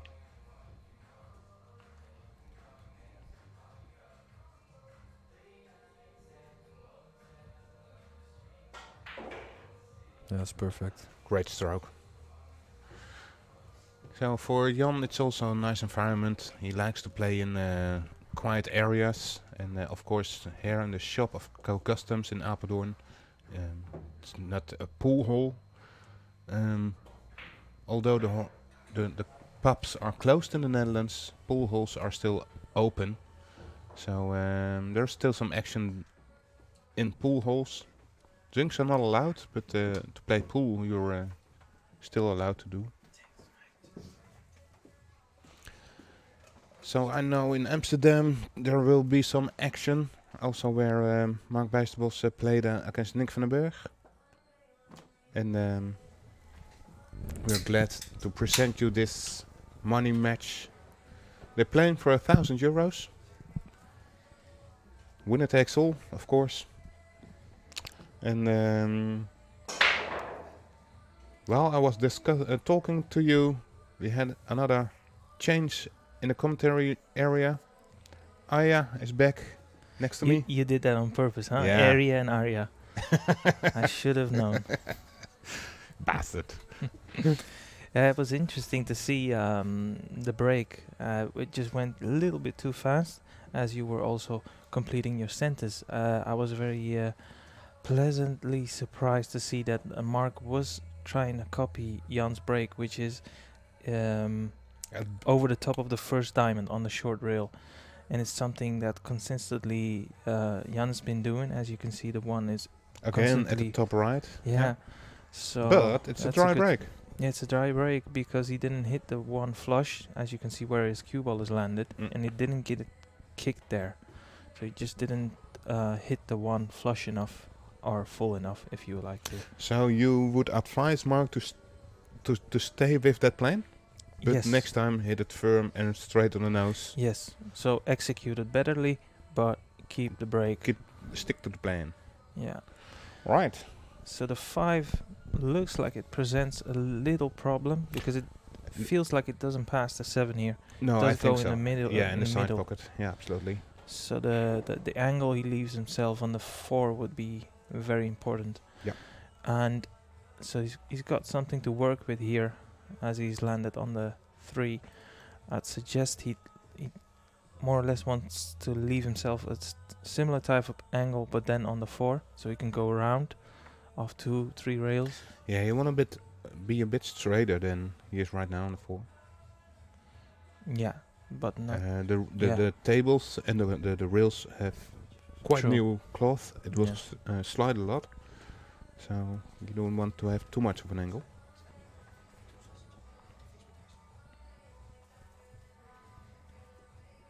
So then basically the 5 could be the only saving grace here for Mark.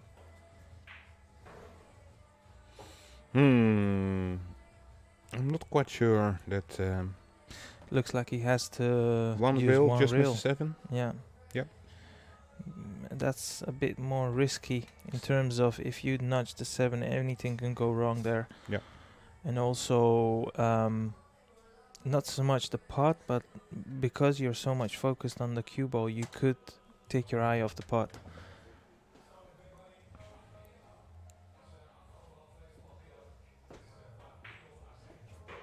Made the putt, missed the 7, so he is on the on the 5. Yeah, that's good enough. You can draw it in. Yeah, that's what I would do. Power draw it, stay at this side of the Yeah. side pocket. It's the type of shot where you need to create enough spin, but you don't want to hit it too hard because, as you said, it's a new cloth. It can easily slide, so you need to get a good grip in your backspin as soon as possible. Once you make contact with the 5, otherwise you could maybe Slide snooker behind the yourself. 8. Yeah. Don't want to hit it too Yeah. hard. And if Jan is not confident enough to find that grip, he could of course go forward to the end rail. Yeah. So he was saying something to someone, Jan. Different radio station. Ah, okay. So he's requesting for a different background music. Well, that's good. If he got distracted by it. Mm-hmm. The radio station, there was too much talk, less music. Slam Yes. FM. Yeah, that's always a safe bet.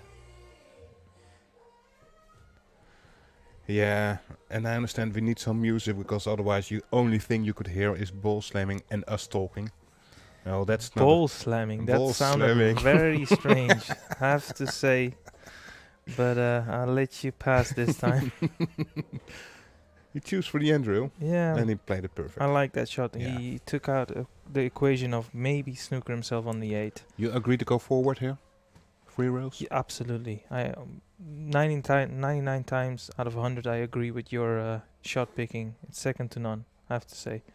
I've been doing commentary a lot of times with you, and if there's something that you really point out as quickly as possible is how to maneuver the cue ball. Perfect speed. Yeah, It that's looks perfect. like it. That's It looks absolutely like good. it. It Nice is. angle. Yeah, absolutely great shot. So another great opportunity here to take another frame. Yeah, so I was, whilst I was at the sideline, I was definitely watching the match, and I was just sat down next to Goran, who is one of the main guys alongside Jimmy from Orange Forks, who's made this day possible, and I was just saying, and I'm curious to hear your opinion on this. I said, the 9 Mark played, and he's left himself a difficult 10. I said to Goran, I said, if it was me, and I'm the last player to talk about pinpoint precision because of my snooker background, I tend to leave myself, say, a bit more difficult shots than most regular pool players would. But I'd be absolutely fuming if I left myself the type of 10 he left himself in the middle. But I looked at his body language, and he wasn't really flustered. And it's something that I just picked up and said, I mean, he had no reason to land there with his cue ball. He was perfectly in control and put himself in a pickle, missed the 10, consequently failed to close the gap in just 3 racks. Now he's already facing another 7 rack deficit. Yeah. And it's just the thing that surprised me. He didn't look annoyed with his cue ball, but I would have been. Yeah, but I think the biggest difference there you make is that if you are annoyed, that you can always also see that on a person. Yeah. And that's not always the case. I'm 400% sure he was pretty annoyed with himself. Yeah. Fair comment. But yeah. he's not a guy that really shows it.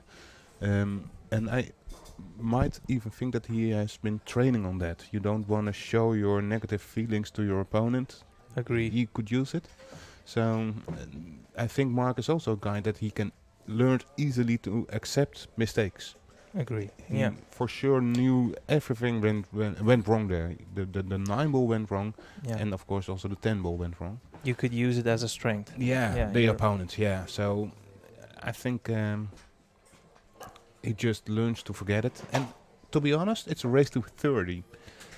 You are allowed to make mistakes and still win the match. Yeah, absolutely. But I just the point I was making is, once a player gets in the position to do something back, and like the point I'm making is there was no obvious reason for him to land there. He was in perfectly control. Absolutely. So That's the thing that I'm thinking. Yeah, if I was there, I'd be fuming, because it's not about the 10. I'm sure he fancied himself to pot the 10, but why did you? I mean, that would really annoy me. yeah, but that's to be honest, that might be a thing that's Mark has been developed maybe even better than you have already did. I think the only reason that he ran out of position from the 9 was out of focus. Probably, yeah. And he just didn't give it the attention, and so he ran out of it. And because of that, he got distracted again in his head, and that's the reason why he missed the 10. Because I was from a different point of angle, but still from up here, and I was observing his body language, and I think he dropped his chalk or something, but he just got down casually. As you were pointing out, he's trying to erase any negative thought, which is, to his credit, something you could say it's a big strength. But I was a bit surprised. I'm thinking he's just got down like as if he wanted to, play it from there. Whereas I just maybe take 2 seconds extra and thinking. But that last thing is what everybody who is watching Marc Bijsterbosch and all his matches was saying. Has many times you say, "Okay, Mark, take it easy. Take a little bit more time there." True. Yeah. But Mark is an absolutely rhythm player. Yeah, he's a naturally gifted player. It's no way around it. But you can also see that Jan van Lierop, it's a very clear difference during this match. Absolutely, yeah. Jan van Lierop will always check his line of sight to the corner pocket, also the line where will I land. He will walk around the table 3 times. He also will step back and take the pre-shot routine very seriously. Yeah. That is Jan van Lierop. He builds up the shot. Mark doesn't do that. He doesn't check the lines where he just Not goes too in often. a rhythm, and that really can work for him.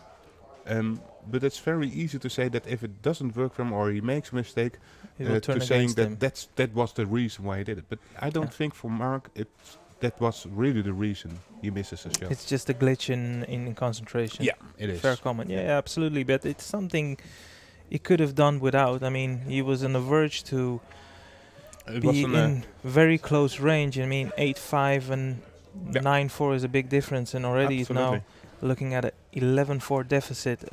It's not something you'd advise anyone. No, so On that note, I'm just going to take a small toilet break. Otherwise, I wouldn't be ready for the action starts.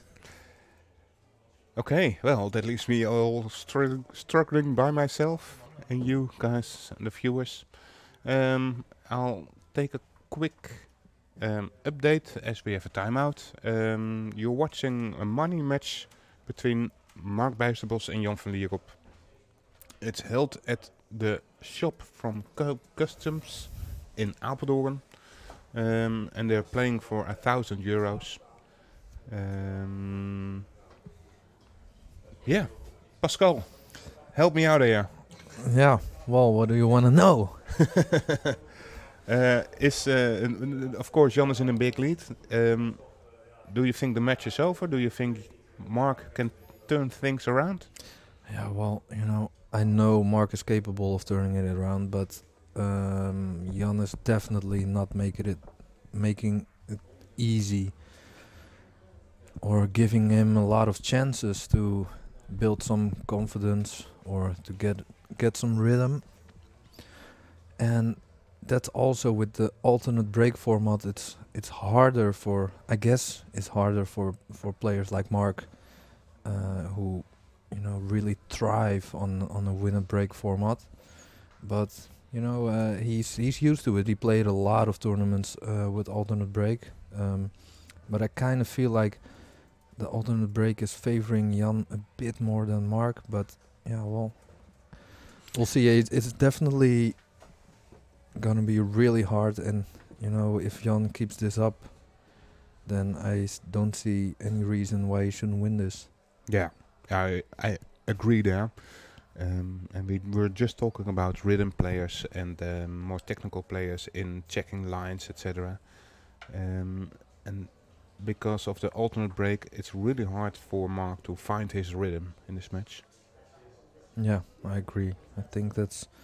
But, it's not only because of the alternate break format, of course. It's also because Jan is putting pressure on him, playing really good.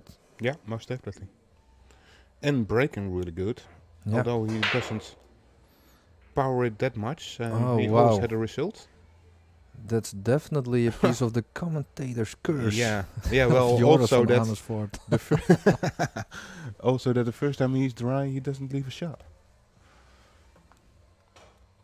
Quickly in the kick, and I don't really understand that.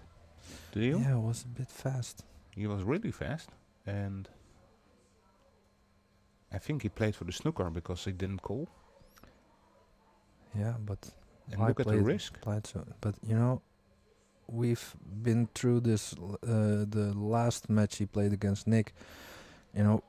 When Mark is losing, or then we all say like, yeah, he's playing too fast. But when he does the same thing, winning, we're like, oh man, look at him go.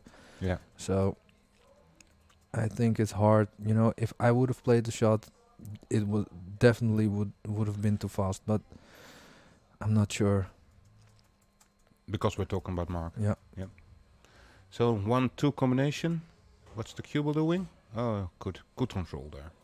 It's good. Nice He has one. to go. Good Has to do footwork. some work with the cue ball now. Thin hit. And what's the 5 ball? Is it going to be missed? Very thin hit. Yeah, if he's Missed hitting it 5. really thin, he's gonna Shoot the miss 3 in the same 5. corner, same side pocket. But that's really thin.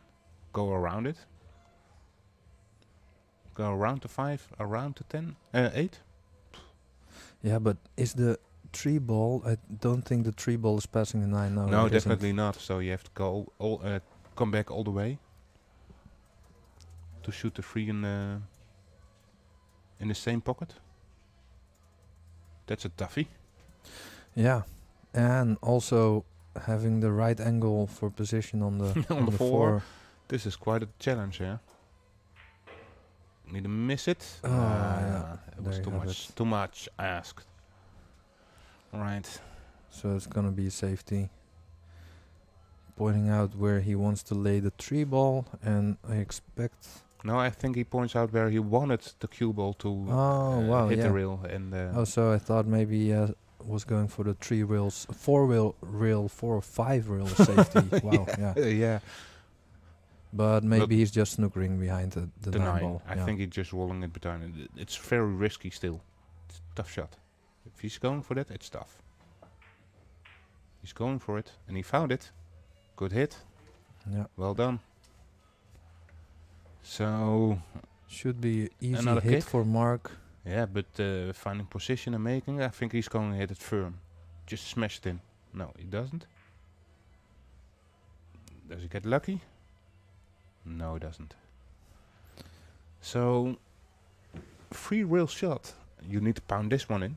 Yeah, he needs to, but Jan is definitely capable of doing that. The pot isn't that hard, so Yeah, you see, if you hit it normally, you will end up close to the 6 ball. Now that's quite toughy. If you want to be Yeah. closer to the side pocket, you really need to stun it in the rail and if it's firm. That makes it a lot tougher. You tried it, but still you will end up pretty long. no, he's okay. It's It's okay. It's better a than really I good expected, so it's a good shot. So 7 and the 8 looks like a combination. yeah. You could do well. Maybe the 6 being where it is, he could play position to go below the or above the 7, but if there's some risk to that, so I think he's just playing the combination that isn't laying that hard, Yeah, especially for someone playing as Jan doing right now. Let's see how Jan approaches this shot.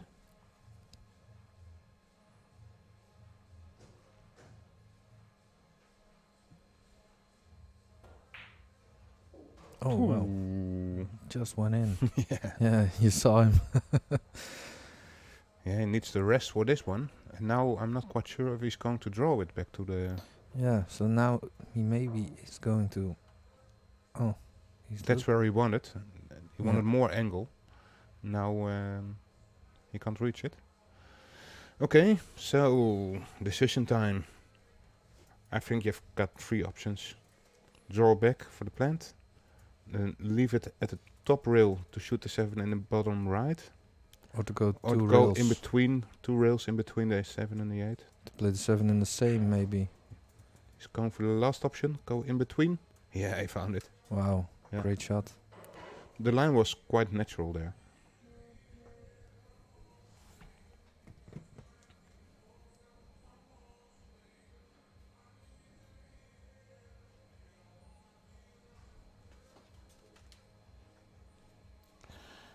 So we did do a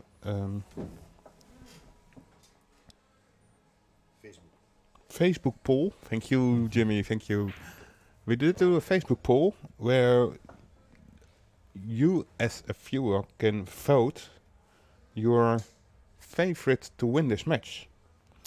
In the beginning, it was 35% for Marc Bijsterbosch and 47 for Jan van Lierop. 53. 53 for Mark, 47 for Jan. Currently, it's 51 to 49. Meaning, although there's a big lead for Jan, people are still expecting Mark to win this match. Yeah. Yeah, well, to be honest, it kind of is 50-50. It's 61 votes for Mark and 58 votes for Jan. So, but you have to say that at this moment, you have to favor Jan.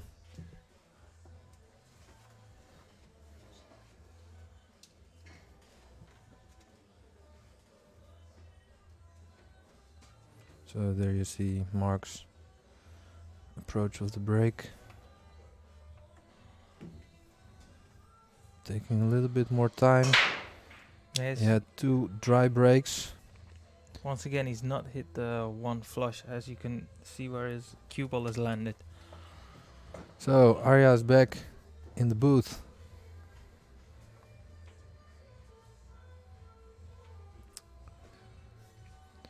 Yeah.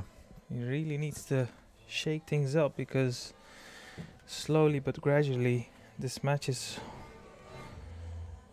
fading away for him. Yeah, definitely, and I think he's gonna have to expect a snooker behind the 8 and the 4. Or he's looking at leaving more distance.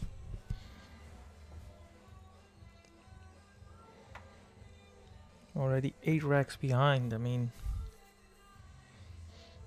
Yeah, you know, Jan took a lead in the beginning and he didn't gave anything back after. Is he looking at the snooker here? Yeah, it's definitely looking at some kind of snooker. I would say roll it up behind the 8 and the 4, but he's maybe looking at something else. What is he eyeing up here? I think he feels as if the... Oh, no, he's trying to ensure that he gets full contact on the 4 with the 1, so he can Yeah, stun across his cue ball. So he's done the... I mean, yeah. There's a good chance that Mark will make this jump. yeah, it isn't a hard jump, but he's kind of straight. If he has a small angle, that would make things easier. Oh no. He Oh, had a small no. angle, but yeah. So there goes goes off the back end of the jump cue. Yeah, you can only see the, let's say maybe the quarter of the 2. He could play telling snooker here. I mean, if he can just miss the 7 with his 2, it will go in a line as you can perfectly see here. So you could use the 9 and the 3 ball to snooker the 2. It wouldn't be the most difficult shots to hit. Well, he hasn't even got the cover. You should expect to be in trouble after this shot. He also left a bank shot. He did. So Yeah, this looks dead sad. But is he? I think he still needs. Maybe he should. He has to maneuver the 3 ball in order to create the angle on the 2. Not sure whether he can just play like a stop shot and make the bank. I think he just needs a touch more. yeah, he's playing it. So he's. Oh, he didn't yeah, play it at all. He didn't play it. He's almost glued his cue ball on the cushion. So no jump So shot. Calling out the bottom right corner. Good hit. Did he get lucky? Yeah, he Mm, kinda didn't. He got lucky in the sense that he hasn't left Jan a great deal of options to play the 2 here. I mean, he's always gonna, unless he thins it as as thin as possible, he's always gonna move the 2 towards the middle pocket. It's not something he really wants to do. I think he can kind of leave the 2 not in front of the pocket. Yeah, Yeah, that's he's a done great that. shot. He's done well there. At least the Still- snooker would have been Still, I think nice. I think you can still see the edge here, Mark. Yeah, it's well, you can't see it just yet because he's right in front of the camera, but you can definitely see the 2. So he's Yeah. got something to work with. Once again, called the bank. Did play safety in mind, looking at his cue ball. And all things considered, he hasn't left a sitter of a shot. Although you'd expect Jan to come up with a better safety than he just did previous. That's twice across, using presumably 9 and the 5 to cover up. Send the 2 towards the middle of the bottom short reel. Yeah, nice call. So that's a good shot. That's a good shot because the 8 and the 6 are causing a problem to hit it off 1 reel. I think he has to hit it off 2 reels, maybe even 3-1. Wow, that's a phenomenal hit. That really is a good shot he's played, and he's still a bit unlucky because this is definitely not an easy shot, but it's the type of shot, if you cue it well, you're more or less guaranteed to get a good shot afterwards as well, if you make it. Yeah. So it's one of those where you can bet your house on it that Jan is gonna build up the shot, as we've talked on numerous occasions. He builds up the shot. He takes his time because he knows the importance. If he makes the 2 and if he cues it well, that could be the path towards another rack on the board. And he's already 8 racks in front, or 9 racks is it? Yeah, taking another look. 8 racks so far. Yeah, so but still after he knows, after he's that much in front, he knows how important this shot is, and that makes him a really, really strong and dangerous player. Oh, so he's not even attempted the pot.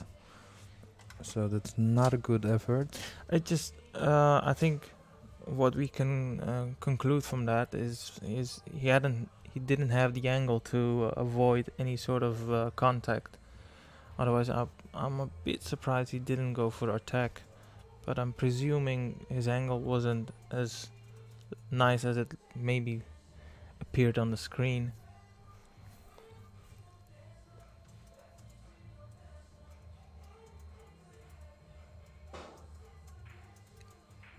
Yeah, he tried too much with his cue. Well, while saying too much, he tried to hold it. And as you've seen, when you play like more or less like a drag shot, the spin takes towards, when it travels just over the half of the length, then it just kicks in, and it looks like a horrible shot he's played. But it's basically just the difficulty. The degree of difficulty. I think it was just too soft. If it was just a bit harder, than the spin would have took a little bit better, and then he could have played it 2 rails. But now just made it too thin. So speaking of too thin, that was too thick. He hit the short rail first. Yeah, but I don't think it was on purpose. He'd be silly to play it on purpose. Yeah, well, you have the shot where you play that on purpose when it's really close to the rail or glued on the rail. He hit it thick, so it went into the short rail, and then it hit the far jaw. I thought it went real first. Oh no, he hit it too thick.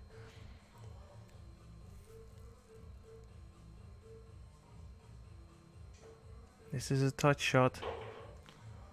When you're behind, yeah, played this good. They could present a problem, but he's played it well.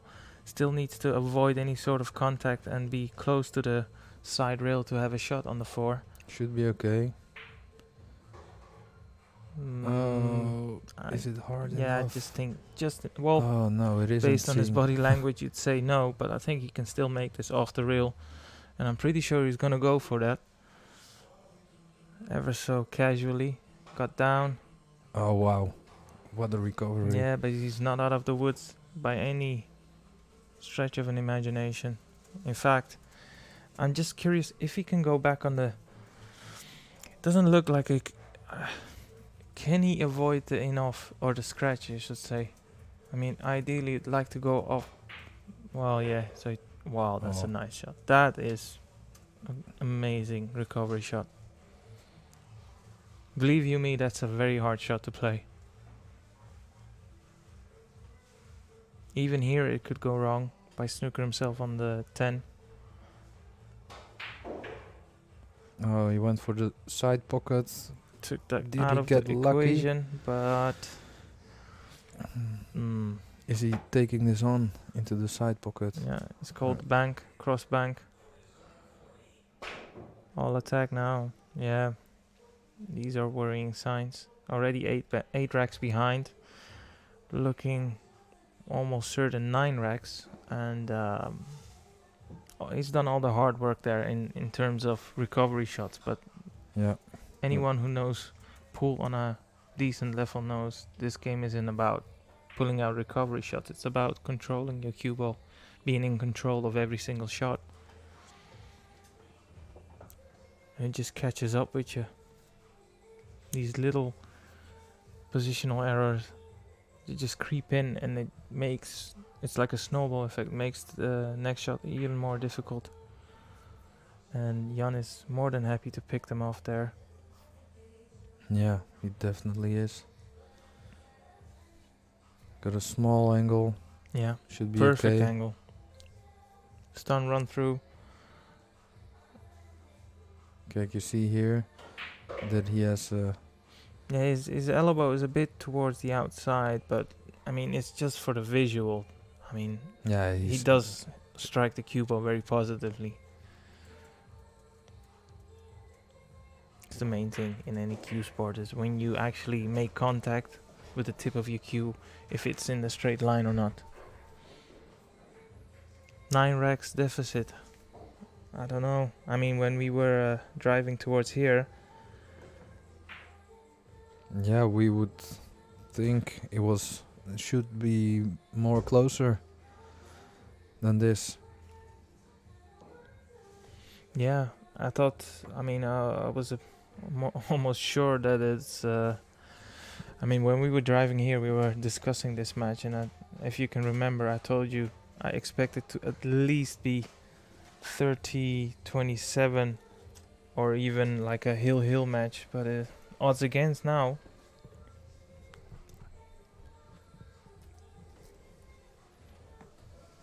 Yeah, well, at least Yok Tang thinks there's gonna be a great comeback. So let's see, Yok, what is going to happen.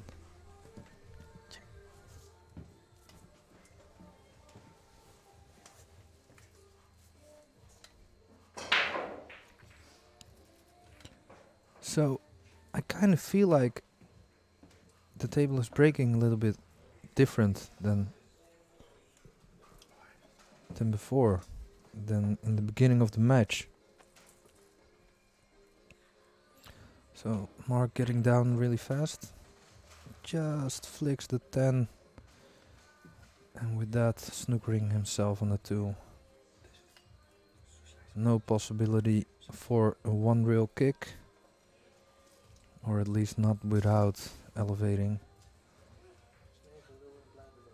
Playing an intentional fall here, but not good enough if you ask me. I think Jan has a pot, and if he doesn't, he has a really easy safety.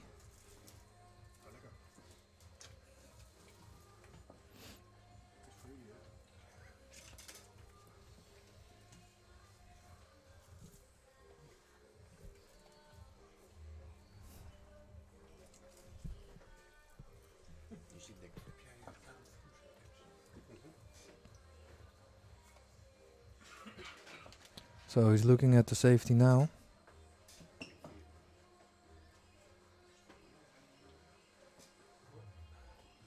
So imagine leaving the cue ball where it is now, somewhere, then sticking to the 8 ball. Mark is in trouble.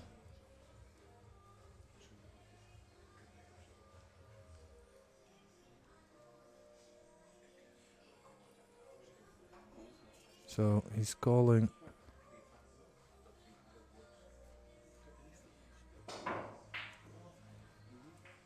Did hit it. How's his luck? How's his luck? Oh wow. His luck is totally fine, I guess. Would have been a great day for the casino.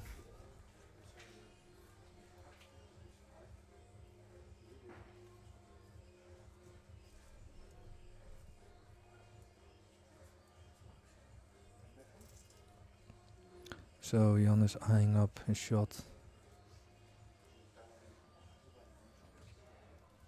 Measuring, thinking about everything he learned in practice about kick shots and trying to hit this exactly on the right side to snooker Mark back behind the 8 ball.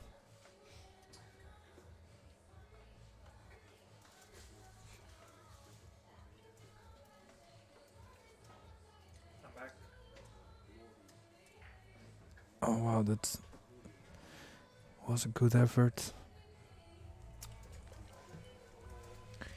But he's gonna get the same shot back.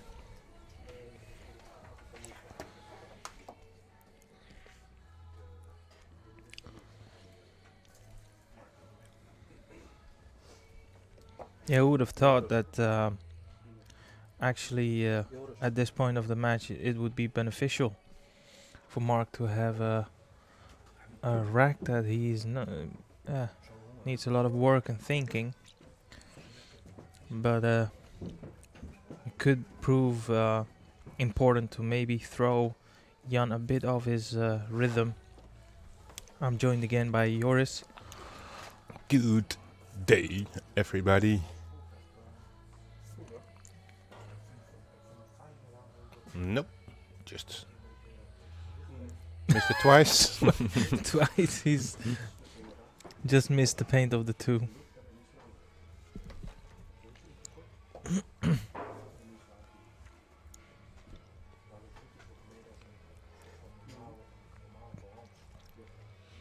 Yeah, so for me, the angle he leaves on the 3 is important because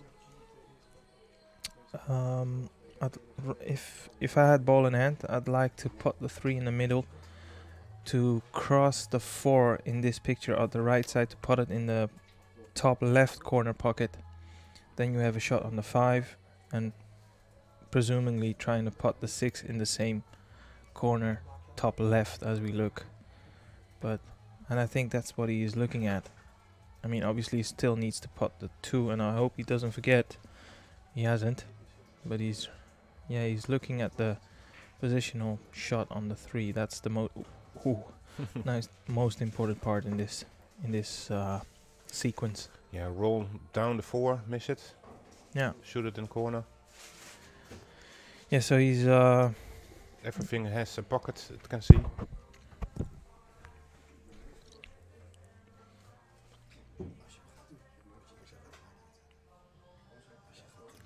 I think he's gonna punch this one in, trying to come off the rail.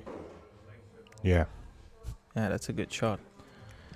That's a much better shot than it actually looked because it's not the difficulty of it, but he made sure that he left himself a nice path towards 6, and I think now he's solved any problems that rack presented. And he could really do by taking any sort of difficult racks. Yeah, and he's gonna shoot 8 in the corner, not in the side. No, he's created an angle. Just to prove you wrong. Yeah. Payback.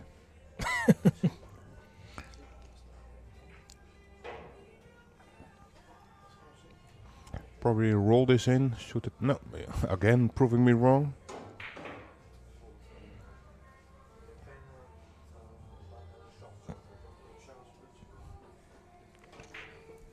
And he made it, so it's 13-5 now. And the frames does not come easy for Mark.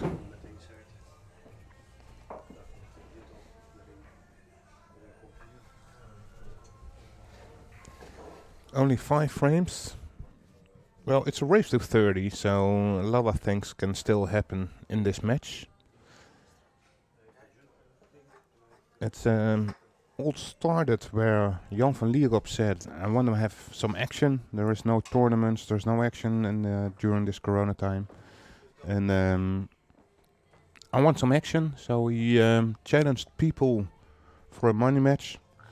2 months ago, he got bait by Lars Koeghem from Germany. Bait? Oh, sorry, yeah, I understand. He got bait. He got beat, yeah. He got beat by Lars Koeghem from Germany. That couldn't go because of restrictions from Germany. So it got cancelled. The challenge stayed open and eventually Mark said, hey, I'm willing to play you. And there we are, right now, here in Apeldoorn. Mark needs to draw this back to where it is right now. Yeah, he has no other option. Needs to take the He does. Also Oh. to prove you wrong. holy smokes. It's not a very expected approach, but I'd like to see him do that on Chinese 8-ball. okay. There you see a huge banner by Go Custom. Looks Yeah, really nice, It's doesn't really it? nice, isn't it? It's like American.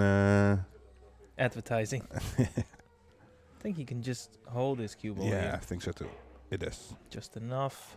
really close, but it's there. Stop it again to shoot the 8 in the corner. So yeah, the question remains if he can keep this momentum up. He's got like a little spring in his step, but obviously it's going to take a lot more than that to reduce his deficit because he's still trailing big time actually. 8 frames. Yeah, He looking like makes 7. this one. Yes, he does. Then it's going to be 7 indeed. Yep. You don't really want to be 7 racks behind, but it's still Yeah. a long way to go. So But you I can mean- see it. You can call it frustration. You can call it getting yourself into a stroke and to proving that you can still do it and stay positive. yeah, He just now smashing some balls in.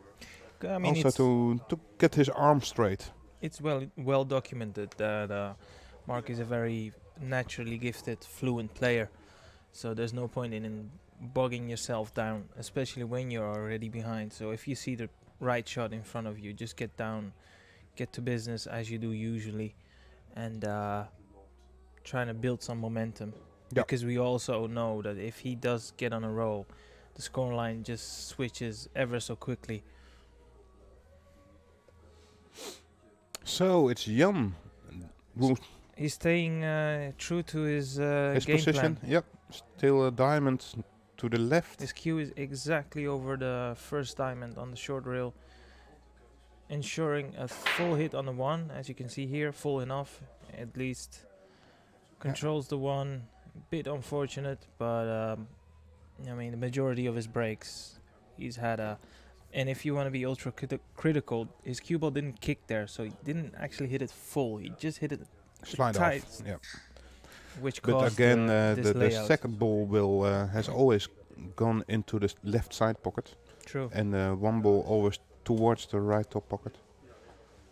He could actually bank this, but I don't think there's any value in it, especially where the 2 is most definitely not a shot to go for right now. just to show off. Yeah. Yeah. So again, I hope you enjoy the stream. Push out. Provide the stream for free to you guys. And as we know, we also have viewers from all around the world. We'll provide the commentary in English.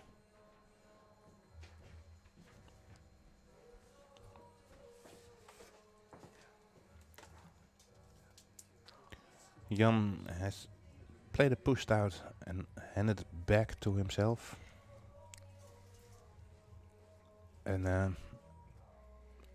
I don't blame Mark because this is nothing easy to find a safety. Yeah, he's trying to look whether he can get enough foolish contact on the 1 where he could actually control his cue ball and maybe even get a snooker behind his 6. I That think doesn't look like it. It's that's on. not there. That's not. So he's trying to hit it foolish and Yeah, send the 1 then- towards the other side of the table, but he's hit it too hard. Now he needs some sort of collision. Well, he's got it, and in return, it has caused the problem for the 2 ball here, as you can see. Yeah, well, But the he two is ball was natural already. angle. Yeah, he can open it up right now. Just Yeah. roll it in. If he makes it, he should roll into the 9. Oh, Well- you missed it. But got away with it. So we're here at Co Customs. We're providing this stream for free to you guys. Hope you enjoy it. If we have more action, we will definitely stream it again. But no promises when that will be. If you want to help us out and keep us alive, please share our Facebook stream, like us, And if you're really generous and really want to help out, you can do a PayPal donation. You can send that to jimmy@orangeforks.com. I really appreciate if you would like to do that. Yeah, guys, we appreciate any sort of support. Yeah, and some other people already supported because of a raffle we're doing for a custom jump queue. And I was about to say as well, if you want to share your thoughts on this match, you could chat also on the Facebook stream as well as on the YouTube stream. Be interesting to see what people make of this match as well. Went for the combo, but missed it. I couldn't really tell, but I just saw on his facial expression he called something towards the side, but I wasn't really sure. It was the combo, but it wasn't the toughest one. This is much tougher. Not the pot, but to hold it. Well, even the pot could be missed. Oh, yeah. And with the rest, it's always a toughie. Got lucky? I think so. He most definitely has, and it's tough to get there as well because he's not the tallest lad. No, and now I'm really curious if he's going for a jump kill, going for a kick. I think he will kick on this one. He's checking if he can reach it with a jump cue. There's this dart stroke. very dart stroke jump high. Well, he is playing with the custom jump cue, and it's considered 3 parts. Now he's still using a pendulum stroke. You can see with his backhand holding his cue in a normal stroke. You can also hold the cue with a dart stroke, and then you can reach it easier. Yeah, so but the you cue can would see be his backhand. Yeah, but he's still using the pendulum stroke. I don't like it. Yeah. Neither does Jan. But it's a 3-part jump cue, that custom jump cue. You can screw off the back end, but you can also screw that back part straight on the shaft, and then you've got really a short shaft. Goran made the cue like it's still 102 centimeters. That's the minimum length that is allowed for a jump cue. So that is allowed during a match. And for a dart stroke jump shot, it's really ideal. What happened there? A sticker or something? A sticker was on the magic rack. Okay. Imagine that disturbing your concentration. Yeah. So Jan hasn't decided yet. He's now looking at the kick shot on real first. I think he's more confident with that. To be honest, what do you think? Pro players, how many will kick and how many will jump? I mean, 50-50? I recall a match we did. It was a final of the Benelux Open, and it was contested between Sanchez Ruiz and Niels Feyen. And he had like a similar, and he just got down and knocked it in as if it was the most easiest jump shot ever. Yeah. So I think it's a divided field. On this occasion, he proved himself right by going for it, because by going for the attack, he enabled himself to have some sort of positive outcome, I should say. And this too is definitely cuttable. I'm just trying to think which path he's gonna take to land on the 3. Maybe go off 2. So I think if you see if you put it in the left corner, it's just 2 rail. You can with a lot of left side spin, you can miss the 9, go towards the 9, the 5 ball. So yeah, for the 3 in the middle, yeah? Yeah, for 3 on the side. Going around it, perfect. No, it's gonna be still good for the corner. Yeah, bottom right. Great shot. Yeah, good shot there. It's a much more clever route he's taken there. Yeah. There was not really much traffic. No, and all hard work has been done there. Just make this free. Stop free shot. Ball. Stop shot, everything's good. Don't care if you make it. I was just about to say everything is good unless you miss the shot. Indeed. It's what I'm telling myself in that shot. Just focus on making the ball. Yeah. Don't care if whatever happens.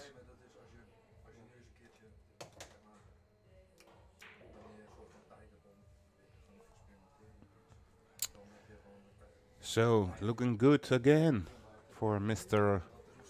Yen. 13-6 in front now. About to go to the 14-6.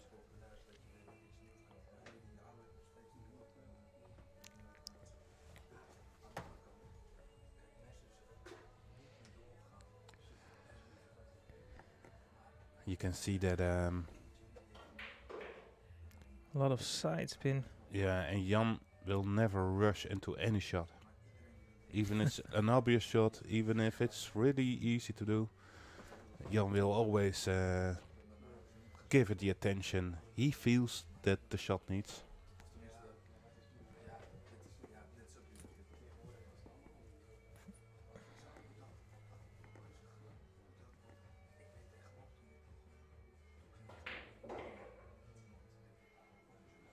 Needs some draw shot,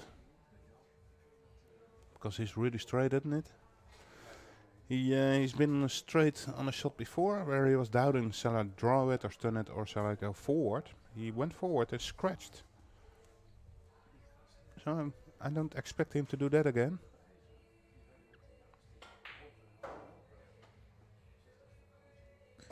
There's a saying, fool me once. Yep.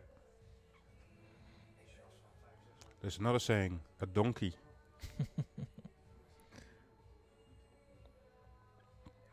And sinking this temple, Jan van Lierop has 8 frames lead, 14-6. Yeah. And you can see Koran Kobas with a nice plate of food walking around. Having a good time here. Just checking your hair, huh? Yep. Finally got a mirror there. Yeah, here there's a glance you can see in our position in the commentary booth with the protecting glass dividing. It's all corona proof, guys. Trying the best we can do. And in the meanwhile, I can't change the angles just yet because okay. Jimmy is trying to put. well, we can an see it extra from here. angle. It's all fine. We can see Mark made a ball under the break. Can cut this in, but need to avoid some traffic. Can go around the 7 and around the 2. Needs to miss it. Yes, well done. So it's still tough because how to get from the 3 to the 4? By hitting the 8 full in the face and leaving yourself an angle. Yeah, but what angle is it? I can't see no, it from this here. It's not the right angle. No, it's the right angle. You can. Can he? I think he can cheat it. I mean, Yeah, with a yeah, lot he of could, left side, yeah, but left with English. with a new cloth, you need to judge these well, and he's done so. Well done. So you can see at the pace of Marek trying to find the rhythm again. Ooh, is it too fast? Looks like. And the side pocket has been blocked by the 8, so again Mark doesn't waste any time. He's going for the top Around, top yeah, left. top, around 3 rails, missed it. Yeah, this is typically Mark. Yeah, but you said earlier he's just sticking to his guns. That's the just simply It plain is. and simple. It's his Yeah, game, and It is a game plan, and he's sticking with it. and I think there's many viewers that could argue with certain shots or but you know and pace and aggressivity. the guy is a former 10-ball European champion, so Yeah. it's hard to go against. And he knows it can work really well for him if it's Mhm. working. Still, I have to say that I keep my doubt if it's always the right game plan. No, absolutely not. Because and I could go into details about that. I mean, if we're talking about the most naturally gifted cue sportsman ever, and we're talking about Ronnie O'Sullivan, and even he has come to terms knowing that you can't actually always, all the time, play the same type of game. It just doesn't. It's just not realistic. At some point in your career or in certain matches, you really need to find different ways of winning, and I think that's the key of being extremely talented or being extremely dominant winner. It's not all about Yeah, well, flowing. and I think a good example is he played Oscar Dominguez in America. Mark, you mean? Marc, Yeah. Marc Bijsterbosch played him with Oscar. He beat Oscar and he played really well there. So of course, if everything is working well and the tables is helping you and you can find your rhythm and then the game plan really works. But in many occasions, you somehow that's a third time. It couldn't have dropped, but it did drop for Jan. Yeah. But in many occasions, it's not working for you, and some kind of other tempo, other speed, other mindset, switching from offense to defense, that really could work for you, for Mark. I just go back to a comment several months ago made by Alex, captain Team Europe. And if there's anyone that knows the game inside out, or Q Sport inside out, Alex has to be up there. And his point of view was Mark is, as you were saying quite rightly, he's a phenomenal attacker, a phenomenal intimidating player. But when it's against him, you can't slyly just rely on that it's coming back. Exactly. On it. So you need to have different tools to your shed. I mean, it's like, even if you're the most dominant boxer, sometimes you're just gonna be on the ropes, and it's about how do you respond whilst in that position. All right, and in the meantime, it's 14 now. 15-6. Say hi. Hi everybody. Cheers. I hope everybody is doing well all around the world. Sorry if we've ruined your day now. Let's see. Hey, that's the third one there. Pascal. And the three of us are providing you with this commentary.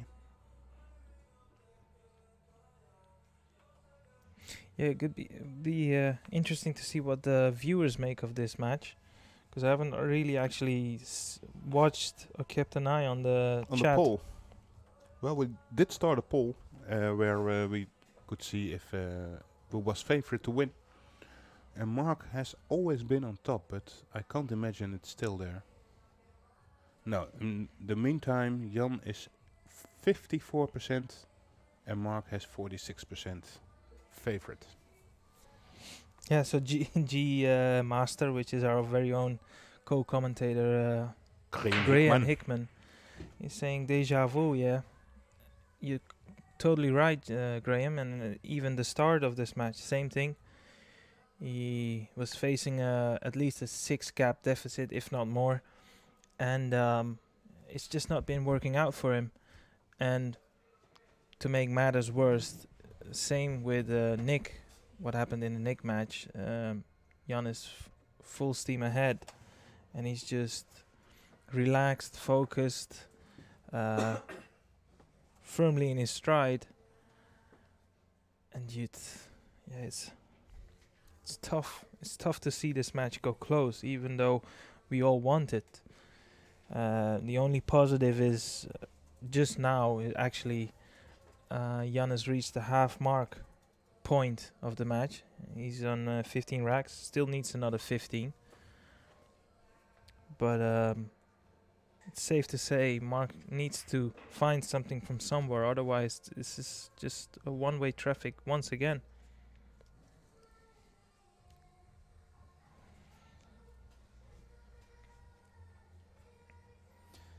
Yeah, well, I know one person who doesn't want it to be close, and that's Jan. And he's doing everything he can Wow, that was tricky. Talking about close. I'm sure you've noticed by now we have a little switch in the commentary booth. Pascal joining us back again. Welcome back, Pascal. Thank you, Arya.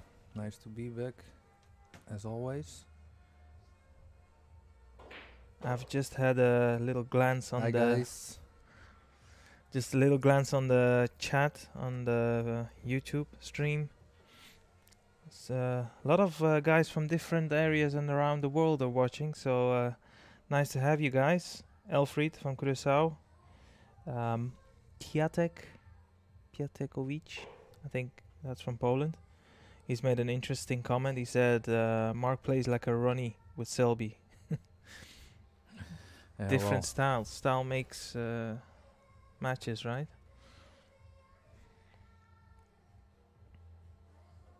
Also, Katz11 from Athens watching. Good to have you. Stamatis pool in the house. So, at the moment, Jan have to leave this pretty close to the cushion. So, expect him to be okay. Yeah, where the 8 is sitting, it's not something that would make him very nervous. No, I don't think so, but would have liked maybe a little bit of a bigger angle. Yeah. So he really doesn't want to go towards the short rail where the 8 is closest to. But I think he's got enough angle. Well, It's perfect. He can go 3 rails. or Or even maybe- just draw it back. Yeah, maybe just one. A little left spin. Yeah, I think he's doing that. Troy, NJ Pool Play, liked and subscribed. Thanks for the stream. Thank you for the support as well, Troy. Keep up the good work. Yeah, guys, would be great if you would all share and like and subscribe to the YouTube channel. It's a free stream, so just enjoy it with as much people as possible. I don't know, Pascal. Is there anything that Mark could or should do to? Yeah, well, to be honest, I can't see it happen that Mark is fighting his way back with the way Jan is playing at the moment, and the way Mark, it has to begin with him at least getting the chances he gets, like the open chances, building a bit confidence. Now he's switched back again at the same type of break that Jan's been consistently using throughout the entire match. Now There he's you got go. a nice hit on the. Wow, it's a bit unlucky. I mean, cue ball was perfectly in the middle. It got kicked, and now the one isn't as straightforward as it should have been. That's. I mean, it's margins this game, and it's been. It's He's been looking for the very attack. unfortunate. Yeah, he's. No, Forrest gonna spoil the party, I think. Yeah. That's always the case. When you're struggling, you just hardly ever get a bit of luck. Oh wow! What a wow! What a shot! Yeah, he's gonna need another one. Oh man. Yeah, that was just a bit too much to do that. Like 2 of those shots in a row. I feel like that's too much for the effort he's giving.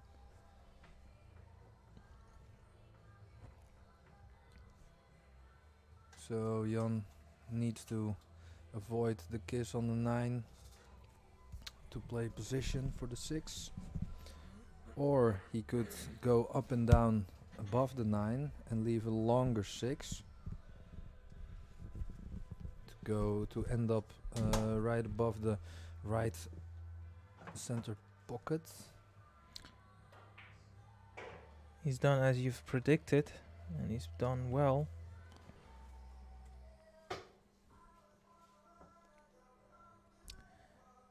ideally he doesn't want to hit the 8 as he's done so.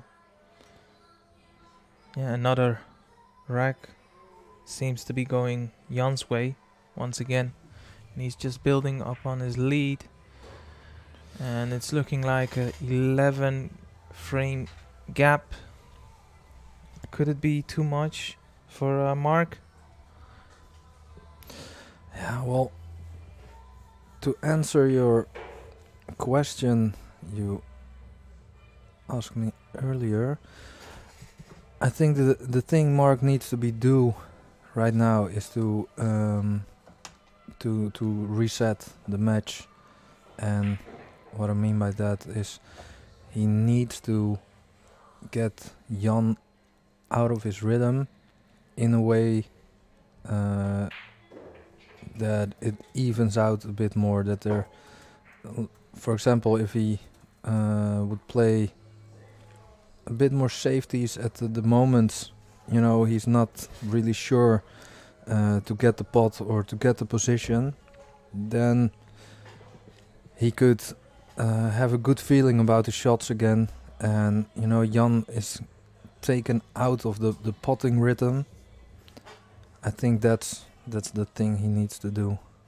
Do not you don't need to focus about getting your opponent out of his rhythm, of course, but you have to focus on your own game. But maybe it's good to play a little bit of a different pace to get yourself back into the match, and maybe with the side effect getting Jan a bit out of his rhythm. But it doesn't look like Mark is going to change his game plan yet. So if you're watching this and you want to work on your breaking, there's a nice indication of how these players, from a technical point of view, approach the shot. So is Jan gonna leave the Chinese snooker here? And maybe also a normal snooker? Or is he gonna double kiss if he tries to stun? Just to touch on the previous subject, I think it's evident to see that Mark is trying different approaches, also with the way and the speed he's taking some different shots on.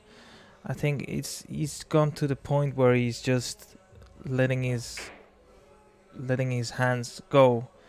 He's not overthinking stuff, and maybe he's right, because at this point, although you would never give up, the reality of winning this match or overturning it becomes smaller and smaller. So you might as well just do what you enjoy most, and it's just attacking the balls and see what it gets you. Yeah, I hear what you're saying, and I kind of agree. On the other hand, I don't think you need to forget how much pressure a player that won't give up can give. So, you know, if some situations, for example, in if you would really like grind in or dig in this match, then, you know, maybe it does a thing to Jan as well. Maybe slow up Nice the game cueing. a little bit in your advantage. But on the other hand, I don't know if slowing it up is a advantage for Mark. Maybe it's a disadvantage. But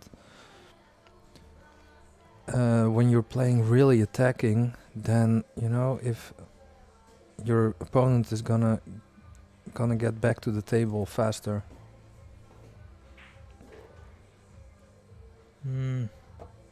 As you could have seen in the previous picture, he was just queuing over the 8, which caused a little distraction in terms of the speed he's played the ball there.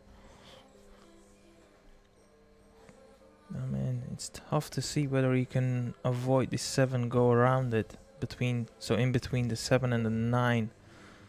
And I think he's gonna Loads try of that. right hand spin. I think he's gonna try that. run into the 9, and Snookered himself. yes, he has. So I Easy think kick shot though. Even, think you even wanna- a jump shot if you want. what you want to do if you are Yeah. Mark at the moment. You He's wanna- called the 5. He's already gone for it, or going for it, I should say. Yeah, and you wanna. I think Mark needs to force out mistakes from Jan, and that means giving him a bit more safeties, I think. I see interesting conversations. Oh, that's a scratch. Well, the closest thing to a scratch. Yeah. He's done. He's got no good where he's landed.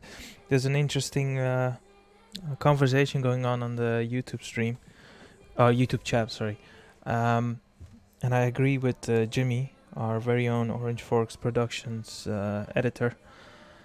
And the only thing I would add to that though is I think maybe just Mark could benefit by having a sort of a mental coach, because I'm not really sure whether I mean, he's a laid back guy anyway. He's similar like a Mark Williams. He doesn't ever look flustered, but sometimes it could be beneficial for some type of players to have someone in your corner that can actually point out the wrongs in your, or the flaws in your game, and maybe just hand you a sort of trick to fight yourself back into it. Yeah. Because I have to be honest, as high as I rate him, I seriously doubt whether he could find the right things and the right thought processes to turn this around. Well, Just by taking a break. I think he needs a plan, not just taking a break because you feel like he has to. If you're gonna take a break, that's perfectly fine. But what are you gonna do with that break? yeah, well, I think he knows what a break can do, but you know, in the match against Nick, I also thought it would be good to take a break, but you know, sometimes when you're in the process of a match, it's hard to see stuff like that. You know, sometimes you get a kind of tunnel vision, and you just wanna, you know, get frames on the board, racks on the board. Sorry. Yeah, nice angle on the 9. It's gonna stay on the right hand side in the as we look at the screen.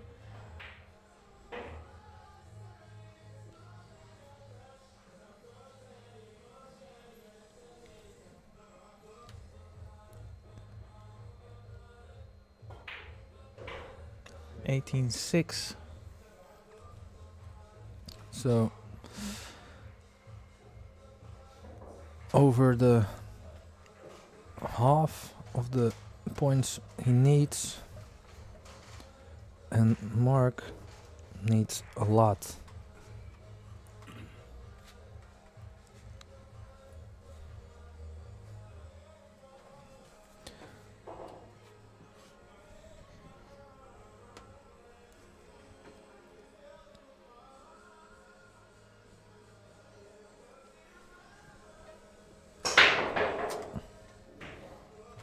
So, good break by Mark. Does he have a shot? He doesn't.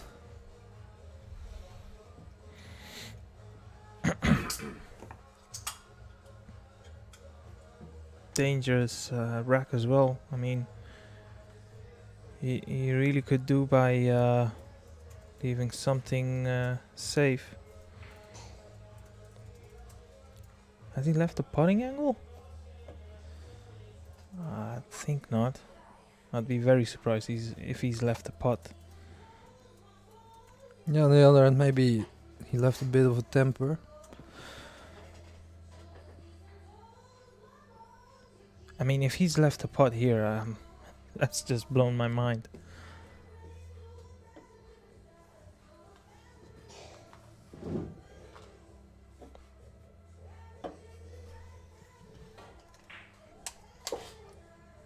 No, wouldn't make sense for him to have left the putt. So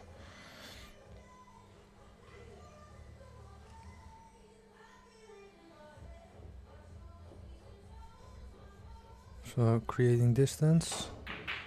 Oh, you went for it. No, it's all-out attack now. And yeah, if you're young, you're more than happy to see your opponent almost mentally giving up.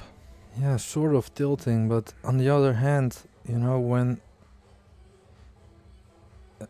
sometimes it can also be difficult for the for the winning party to cope with someone playing so attacking. And you know, players like Marc it's not like he's missing everything when he plays like that. He can play like that and still, you know, break good clearances. Yeah, but it's the. I mean, if you're in Jan his shoes, it's very hard to see him get rattled by anything. I mean,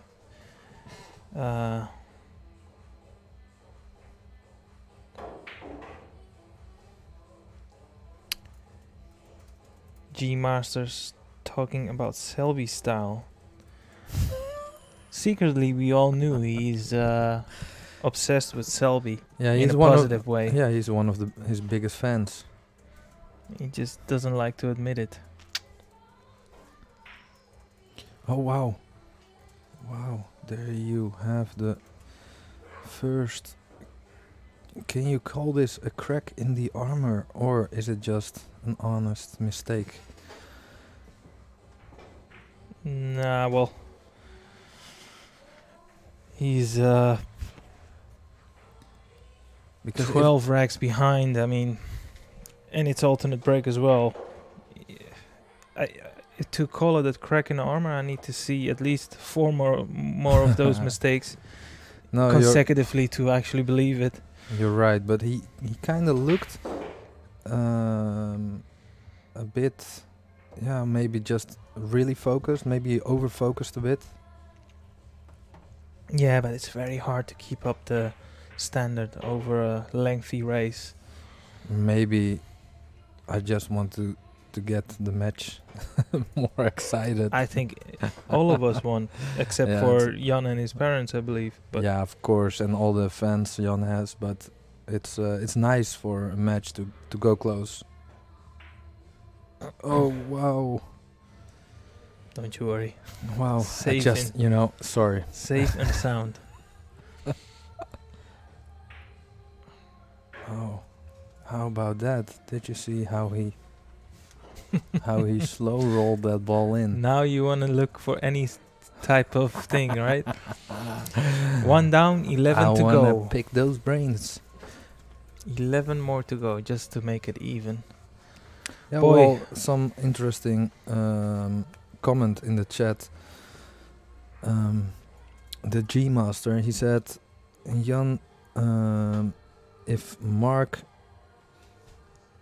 get to the double figures before Jan gets to 20, he has a chance.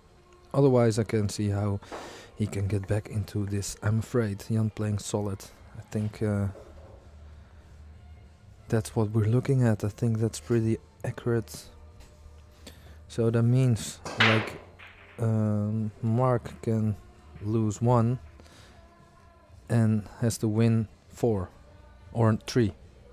Tone the Moan, Marc should use, he is saying on the chat, you hire a referee and shot clock for all matches, as should all professional events that want excitement, in my opinion.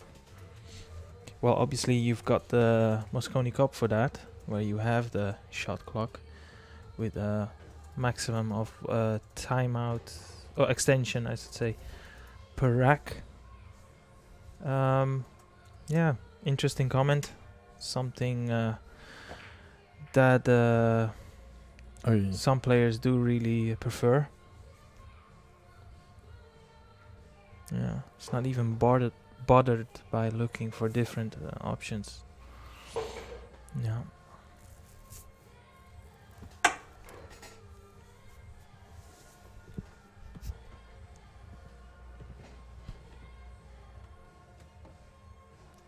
So he could take the pot on, but there's not really a reward. He's calling the 4. Or didn't he? Yeah, he did. And played the 4. Safe-ish. The one thing that could prove in Mark's advantage, as you can clearly see, he's playing very loose, very fast as well. So it could have an effect on Jan's focus as well. Yeah. Where you can start to maybe loosen up a bit and give away of that sharpness he's shown all throughout. Yeah. Well, at the moment, Mark fixed the problem and gave Jan a shot, so that's not beneficial. No. There you go, once again, just to make sure. I mean, I can't stress this out enough. It's something you could really do with. I mean, the 2 is not a difficult part whatsoever, but it's about just making sure where you exactly want your cue ball. Yes, it can drain a lot of energy to have that type of focus, but at the same time you're also watching it live, the benefits from that type of approach. Yeah.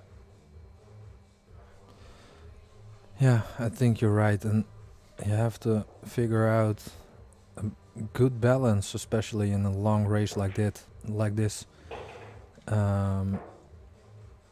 to invest focus and, you know, check every shot where you want to play position, and when the moment is there to let go a bit, especially when you're as much in front as Jan is right now. And I think he wanted a bigger angle. I think he needs to top it through with a bit of left hand side. Yeah, well, there's always the. Joris agreeing with me. I think with that shot, top it through with left hand side and maybe even go between the 7 and the 10. Yeah, but there's a little bit of danger there. No danger. Hitting the 10 or scratching maybe. No danger. Guaranteed position. Or scratch maybe. Hitting the 10. Oh, wow. Just admit it. Guaranteed position. Yeah, you called it there. So got lucky a bit, but he played the right shot. I think he can still maneuver some sort of an angle. Yeah, he could. When you're playing well, all these little nudges and kisses they seem work really out positively. The game can look so easy at points. Some points, and some points the easiest shots can look really hard. You have a point there.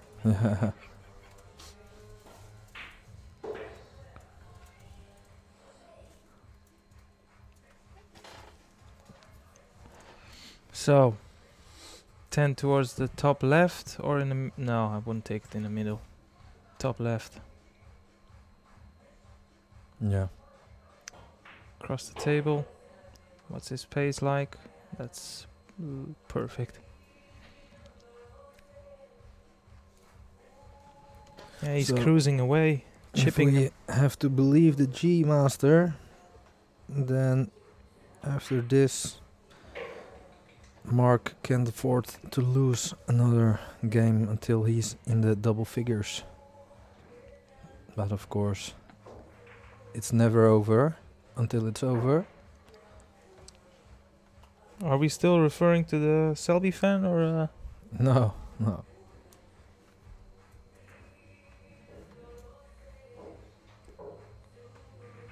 Yeah, so the guys are talking about a timeout, and it was the point I was making.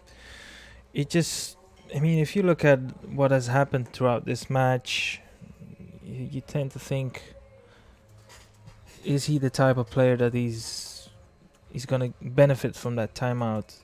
Obviously, from our point of view, we would all say yes. At least it can't get worse than this, but he is showing by his actions that he doesn't really believe in it. Otherwise, he would have already taken up the tactical timeout. Well, I think if someone can get someone else out of his rhythm through playing more attacking, then I guess it's Marc. But we'll have to see if it works. And also, can Jan Oh, what a nice shot that is. keep up this focus? Because his focus is excellent throughout the match. Great shot there by Jan. I didn't really think that angle was on to avoid the 6. Played to perfection.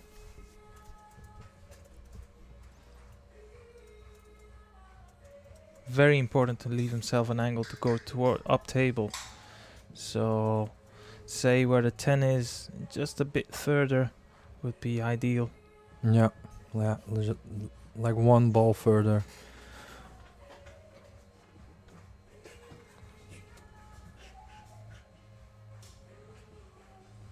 In an ideal world, he is trying to leave his cue ball on the side where he's gonna pot that. Wow, I'm a bit surprised here. Well, you can see by his exhale, he's a bit annoyed. Now he's got work to do, needs to travel. And he needs to avoid hitting the 5. Yeah, so he's trying to come 2, 3, 4 cushions, but the 5 is a big ball there. Yeah, and the 7 and the 8 also. Oh, where's the cue ball going? That's in. And it all started with the angle he left himself on the 3. Yeah. He was perfectly in position, but the shot he executed on the 2 to the 3 was you could call that a positional error, unforced as well. So, but for now, the position from the 5 to the 6, he needs to be pretty straight on the 6 to have position on the 7. So that's the position he gets on the 5 right now is gonna be really important. If he leaves himself the similar type of angle he just put himself on the 4, on the 6, he's still fine. But I agree with you. Needs to get that cue ball needs to travel. So this isn't the shot he hoped to get. Is he going up and down again?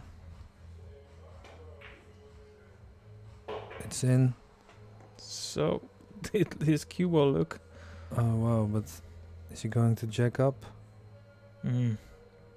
Tough to control the object ball here, and by object ball I mean the 8. Oh wow, that's a good shot. Great outcome. So if he would, these are the kinds of wrecks you want to take against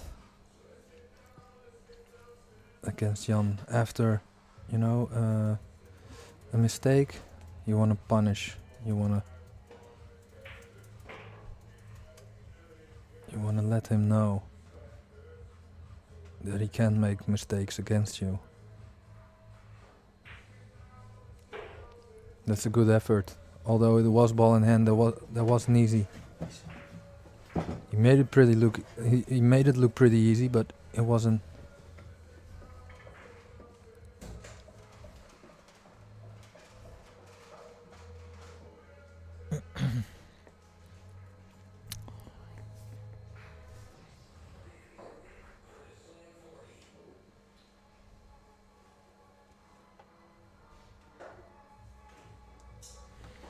Yeah, for me, I think Marc's main objective was to make the scoreline look a bit more respectable, because at the moment I don't think it's very realistic to give himself a big chance or any realistic chance to win this match, because of the fact that Jan has been very consistent with his form, with most parts of his game. I think his main objective needs to be trying to make the scoreline a bit more respectable, and then see if he can create an opportunity or get on a momentum flow. Because at this point, Uh, I'd be impressed if he gets to the 20 mark. Because, oh yeah, that sounds weird. To But the 20 mark. if he can get over 20 racks, I should say, it's not really looking like it would go that direction. But I hope I'm wrong, because I like you and many others, I'd like to see this match go right down the wire. But I'd be lying if I said I believe that's gonna happen.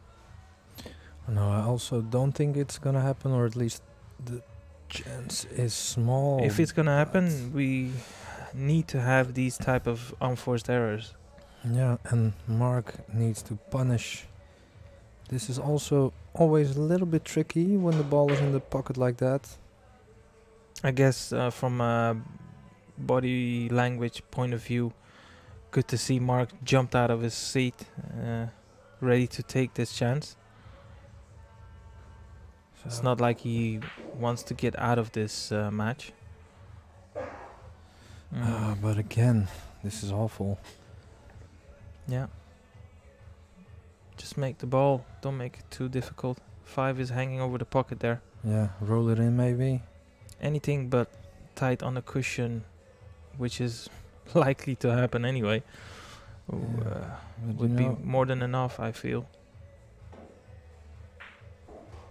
So yeah, he's done well. I mean, that's good. He's got still some. Yeah, but you saw, like, you know, he took a little bit more effort for that shot. You know, took his time. Yeah. You know, he acknowledged that there wasn't nice stroking. Oh wow. He didn't want this to happen. I mean, let's have a look at the 7. It doesn't pass the 10, and it also doesn't pass the 9. So what's he looking at? Maybe leave a 7-9 combination. No, I'm not he's looking at player. 7 in the side pocket where the 8 is lying. Yeah, or even in this side pocket. No, it's gonna be the 7-9 combo, and well, good luck, because these are not easy by any means. And also controlling the 7 afterwards is another thing as well. Is he going for the safety? Nah, he's going for the... Well, wow. I mean, he's been all attack, and then now he's opted for the safety.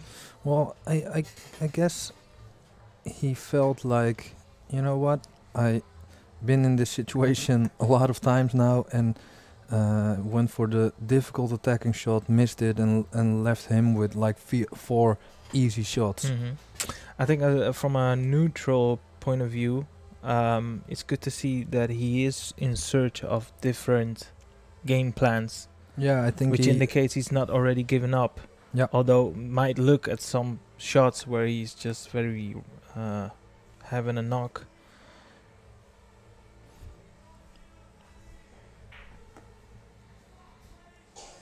So Jan did well, leaving him with the snooker, but he left a jump shot, and if he makes it, he's definitely gonna have position. So a long jump. Where's the? Nah. This is frame over. Yeah, I'd be surprised if a mistake occurs from this position. You know, it could be if he hits the 8 ball with the pot, then the 8 ball could roll to the short rail if he's unlucky. You can control the pace here. Oh, it was straight in, and even better. Yeah, another rack going Jan's way. And also, if you're Jan, good point by Martin Sawicki. I really don't get why Mark agreed to alternate break again. Yeah, well, good point indeed. Well, we talked about it in the beginning, of course, but I definitely feel you're right, Martin, that Mark, that winner breaks favors Mark, and alternate break favors Jan. You know, but and at this moment, Jan missed an easy easy shot in the beginning of this rack, but he's definitely all forgotten about that now because he won the rack. So it would have been was a good chance for Marc.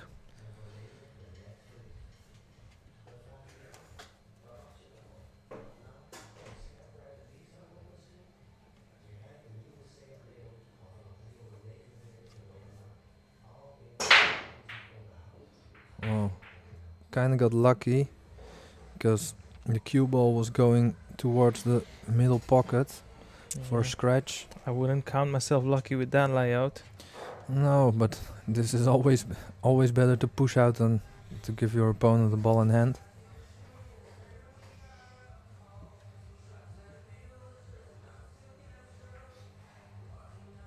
Interesting to see that Marc is opting a tactical battle. Yeah. Well, Jan's gone, good luck with that, mate. I'm not even looking at it. Is this... Nope. well, you know, even though the thing is he gets Jan out of his potting rhythm. So, but that's the only positive thing I can imagine about this situation for Marc. I think he's just left an edge on the 1. Yeah. Although Marc is going rail first. Needs to hit a rail after... I don't know. Has Well, he? Well, yeah, Jan was standing in front of it it. was So yeah. if it, He's gonna go for the safety, as seen there. so Not a Pretty lot to tied look up. at for intentional foul. so this is actually Not a bad shot no. because he already erased the first miss he had by having a legal stroke before this. So he's got another foul to room for error, I should say. I feel like this is the kind of shots he played right now is the only way he can maybe create a chance against Jan, how Jan's playing at the moment.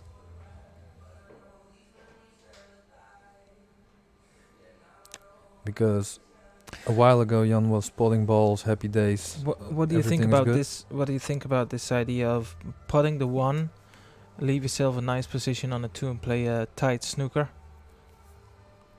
Yeah, give it back. Yeah. You know, on the other hand, he has the possibility to try and hit the 9. Yeah, I Now think in he's play even position. trying. Maybe. Oh no, he's not.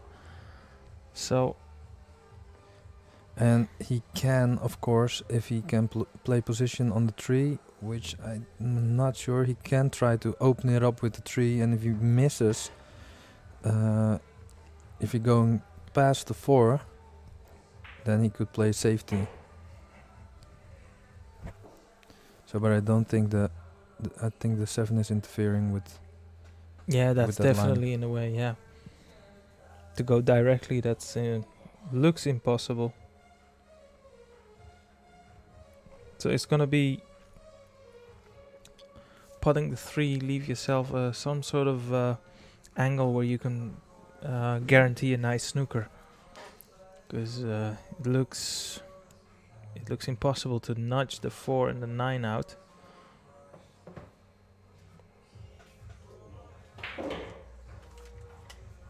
Or was it? No, it was good.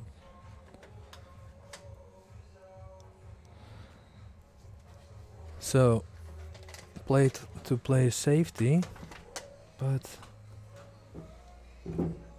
nothing easy. Just roll up to the 4. I'm just gonna switch it up. Yours is joining you.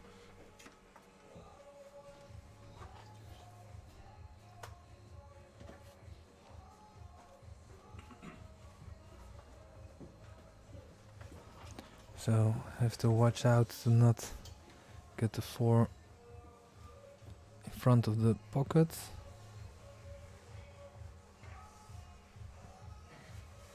looking for the snooker. Watch out for the scratch. Oh, wow.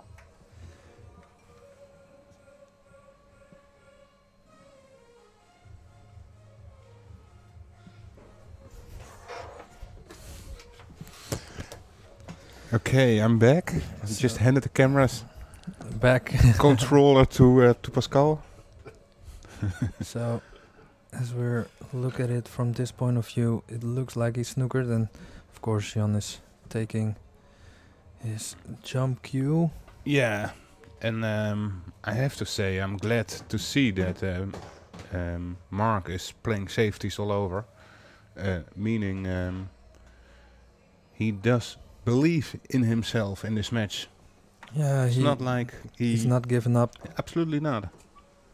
And there's no reason to anyway. Still, Jan needs 10 frames.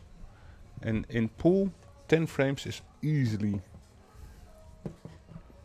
Can take a while before you can... Oh, he manage goes with the pencil grip Finally, no, dart script. or a darts grip.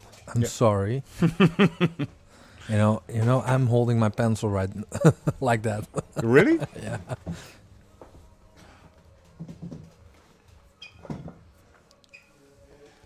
Right.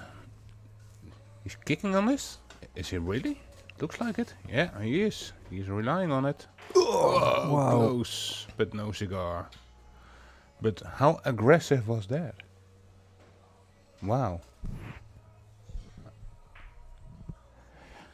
Yeah, and he did sell out.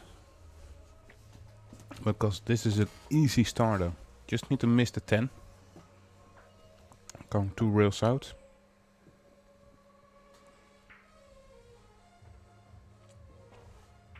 Just missed the 10. Yeah, then you're okay. Oh, but where's the 8 ball? Wow, new cloth. There you go. Yeah, Well, then we can see the dart stroke again. yeah, you might expect it. It should work out because this is an easy jump. And again, Jan van Lierop is using his Go Customs jump cue.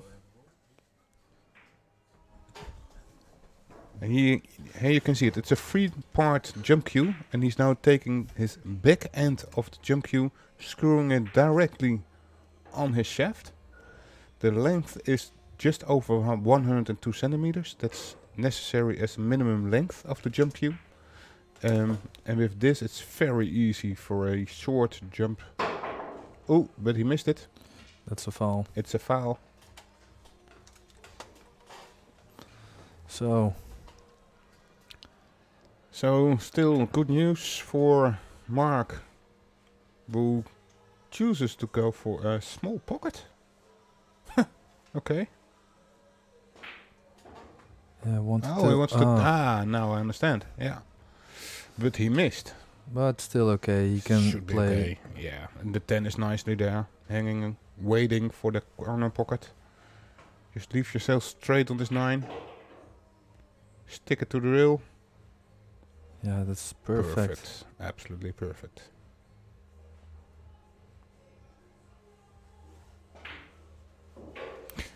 So, great to see that Mark is battling. So, how are we in terms of score? Still a big lead for Jan. 29. 20-9. Well, I still feel... Kijk, there we see Just close up for Mark. Mr. Beard. Now, I feel that this match ain't over yet. There's so many things that could still happen here. Of course, everybody's hoping, and especially Mark, that Mark finds his rhythm and starts playing like the beast as he can be. Yeah, you know, we've already seen Jan. Yeah, making some lose of focus, I might say. Yeah, But well, don't forget, it's 4:30 now, so he's in focus for 3 hours. And it's not saying that he can hold it on for like 2 more hours. Yeah, it's hard, but you know, if someone can make a straight pull break of 291, I guess, 291. Yep. then you also, I believe he is also capable of focusing throughout this match. Yeah, but that's not every day.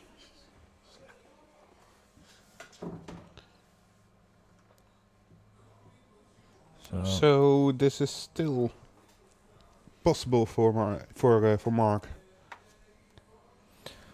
Yeah, well, let's see how he's gonna fix the 6 ball. Yeah, I might bank it. Yeah, or try to. I don't see the angle right now to draw into it. Yeah, I feel like he's gonna scratch if he tries. Yeah, me too. So I would go forward, free rail, and go for the bank. Yeah, I think that's a good decision. Or maybe go up and down for the bank shot. It's also possible. Last possibility is to position it at the left rail and play for snooker behind He's the going 8. for your shot. Yeah. And I think he's left that pretty Now I'm good for curious, is the 7 and the 10 combination for the corner pocket? I think so. I think it's Oh, just no, off. it's just off. Because that would make it so much easier if that was on. He's checking it right now too. Because That would have been he's made. bumping into the 8. Yeah, so he could have left it there if it was on. Yeah, call So the there bank. you see, yeah, the 7 passes really easy in that corner, but I don't see how Drawing he's it. gonna. Pound it out, drawing it around. how the- Nice. Good shot there.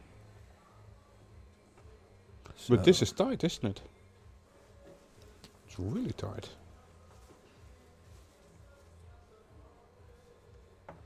So he could try playing safe. Or the corner. Oh, he's playing safety and he played it perfectly. Well done. Yeah, well, that's the answer of Jan against Mark having a little bit of fighting spirit. Called it in the corner.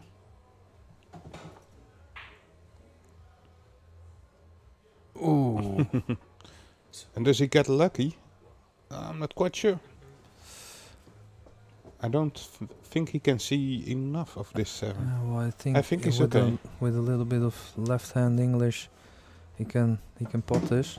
You think he can pot this? I think he can pot this. Maybe playing position below the 8 ball. Ah yeah, so station. Good shot. Even actually the nudge helped. Potted with topspin. Yep. Playing the 9 in the bottom right.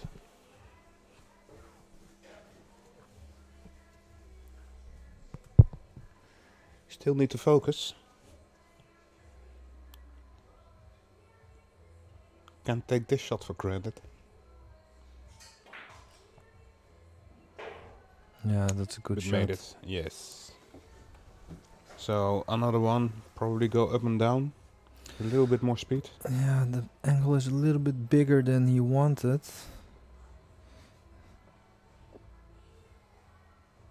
Wow. A that little was bit nice. of focus. You saw it? Yeah. And it's okay. You know, Jan is always stepping back when that happens.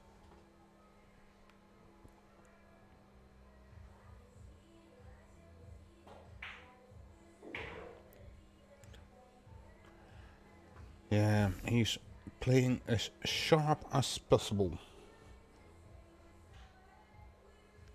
Yeah, he's definitely giving everything. Yeah, he's got really great focus. And also determination to win this match.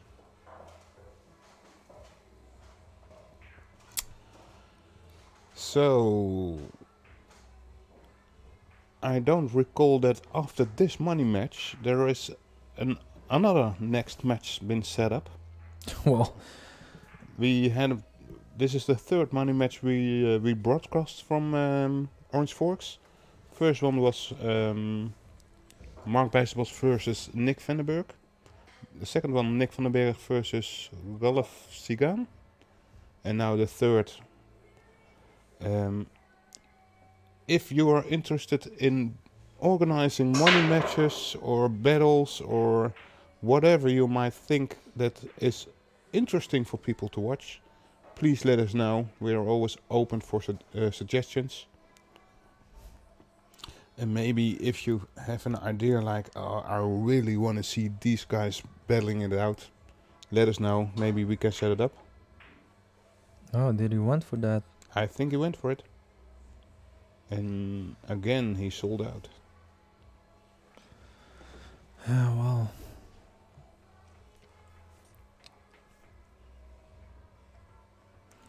Jan is definitely not complaining. No, for many reasons. Because A, he's playing very good. B, Mark is struggling.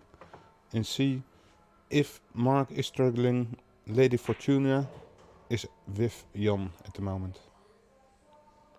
Yeah, well, I'm not sure if that's if it's really, you know, Jan is putting a lot of really good effort in.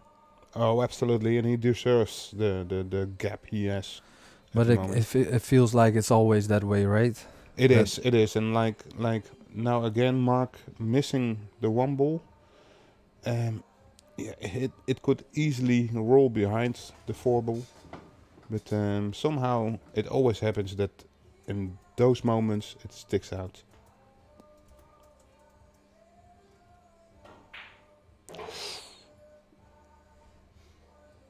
Just there.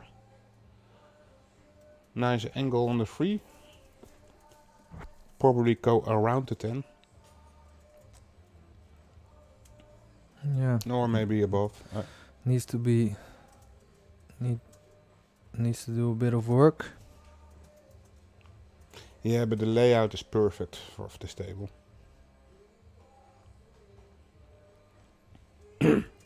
Maybe you want to go 1 rail, just top spin it, miss the 6. Yeah, I think bounce back to the center of the table. I think I would do that.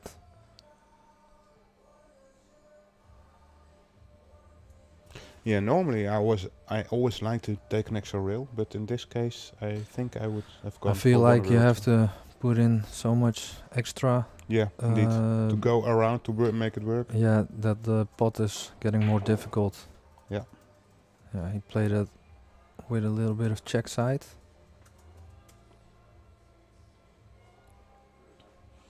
Again, to the same spot where it is right now could be perfect. Yeah. Middle of the table, somewhere around the middle of the table. No side, just top spin it back to where it is. Perfect. Lay it high on the 7. More towards the 9. Perfect. So once a little angle on the 8 ball. Yeah, so go in between the 9 and the 10 again. I was playing around it, but yeah, well, he's more straight than when he would have stayed in between the 9 and 10. Punched that in, created. You know, he made it look easy, but yeah, I don't like that. They can jam in the pocket, and you need to be very straight in. Yeah. And but the way the pace he's playing, you can see he's very confident at the moment. Absolutely. It's not taking that much time anymore. So, and there you see Mark is the gentleman that he is. Helps with getting the balls, but his face showed he's not in a happy place right now.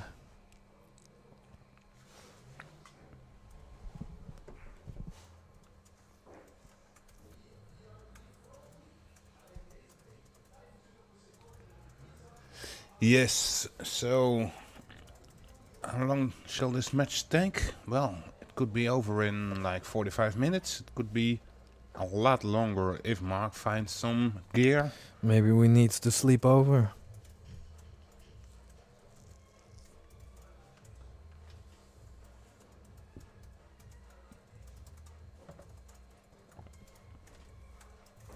So the break off from Jan.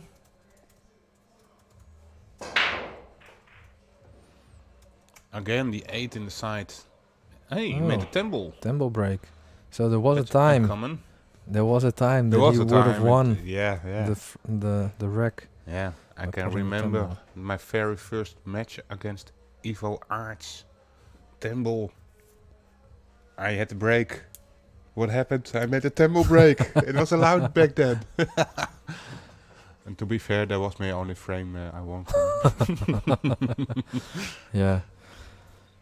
Evo can have a way about the table. Yeah, yes, yes. You can butcher around. Yeah.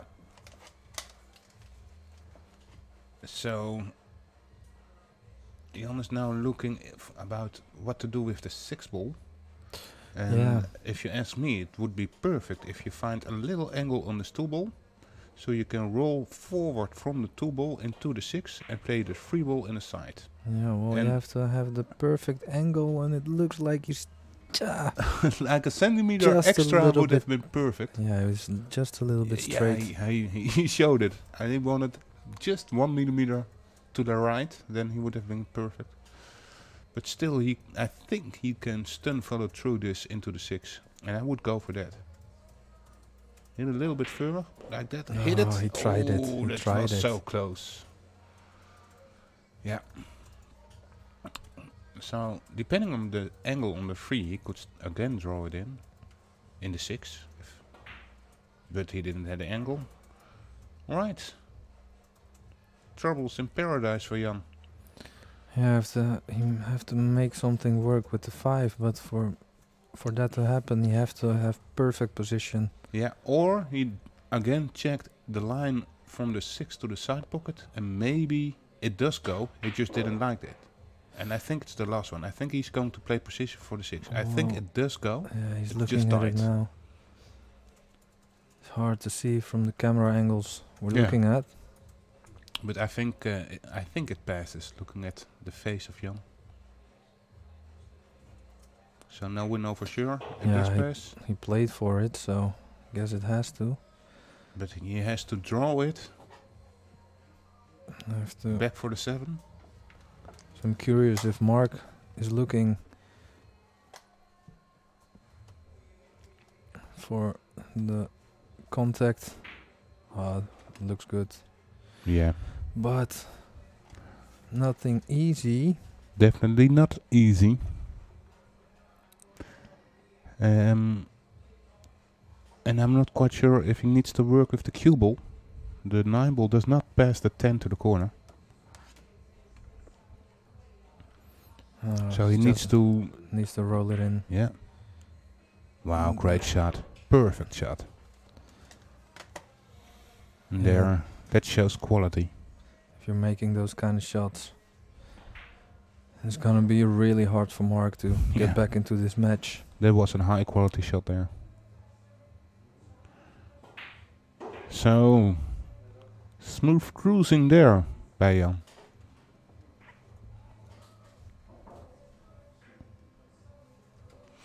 And Mark, what can you do when you're Mark at this moment? Yeah, well, I think he was on the right side of the track by, taking a bit more time, trying to fight your way back into this match. Yeah, he played some solid safeties in between, some frames.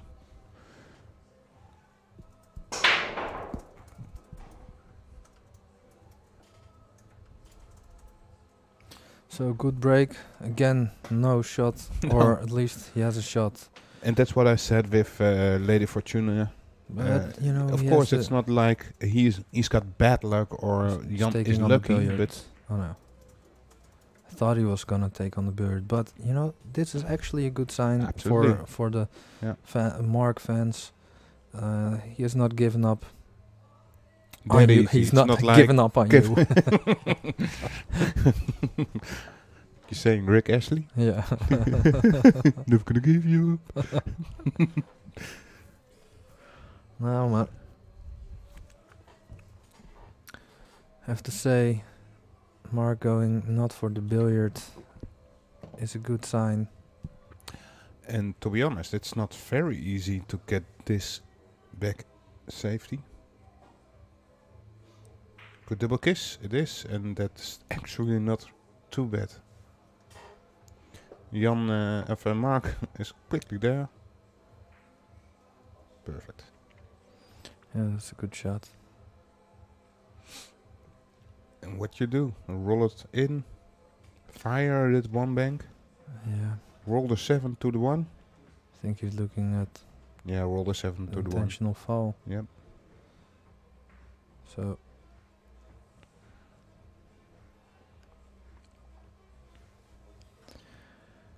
interesting. If you could win with the 3 fall Yeah, get it behind the 9. after, Behind the 9. It is it's a there. good shot. When you can win with 3 falls after someone plays an intentional fall, that's a good. Yeah, absolutely. Good rack I to love win. that. Yeah. Yeah.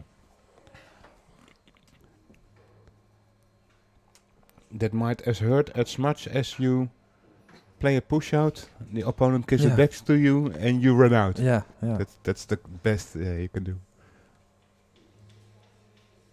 So I think we're gonna see the dart grip again. Yep. There it is.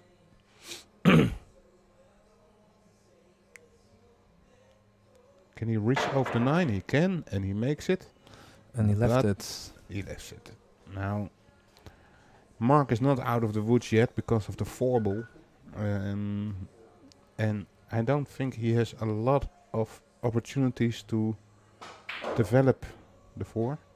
Well, I think he's gonna play position for the bank shot because of the position of the 5 is pretty easy. And the 4 is not on the rail. That makes the bank a lot easier. So I think he will draw this. Oh wow! Nope, this is not the right position for the bank. Well, Still goes. I think he has the Real cross. yeah, the cross or go. Yeah, so the cue ball goes above the 4 ball. And no position on the 5. Yeah, I think he felt like he needed to play that speed to make the Now bank this is shot work. yeah, this is Mark. He's going to bang it again, and now he's going to sell out. Of Yeah. course, if he would have made it, but if he made it, the cue ball would have traveled a lot further because he should have hit Yeah. it much thinner, and he would have made another bank on a 7, and he just could have played for safety there. But that's Mark. He's not playing safe then. Well, I guess he felt like this was his moment to Shine. to take a chance. Yeah, he's done that before in this match, and he sold out there too. It was a thin gut shot bank to the side on the 8. Missed it, and that cost him the frame again. Yeah. So it might be more logical to not attack then. So this is kind of funny. It has to go. Yeah, agree. Up and down. Ah, he's Perfect. okay. So now Jan could start thinking about the finish line. Yeah, well, he's definitely within reach, and Mark still has to get in the double figures. Wow.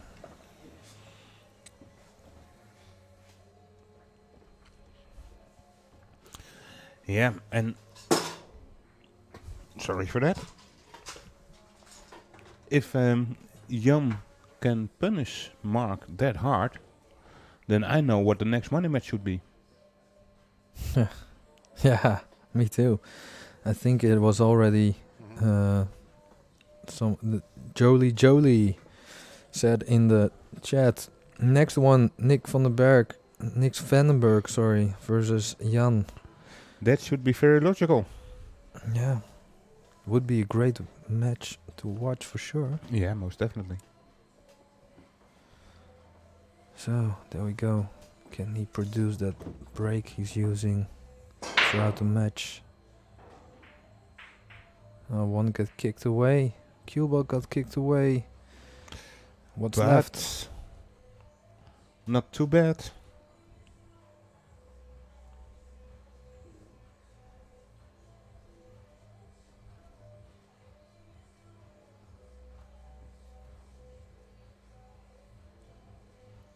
So, easy safety behind the 4 or difficult pot, and yeah, well, position is probably gonna be okay. Yeah, No, he missed it. he felt like he could take a chance with the lead he's having, and I think he's right. Yep. Yep.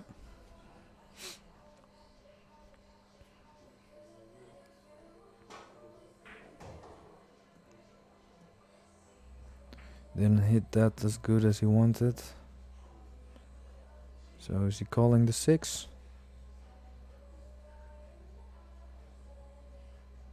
Or is he going to play safe?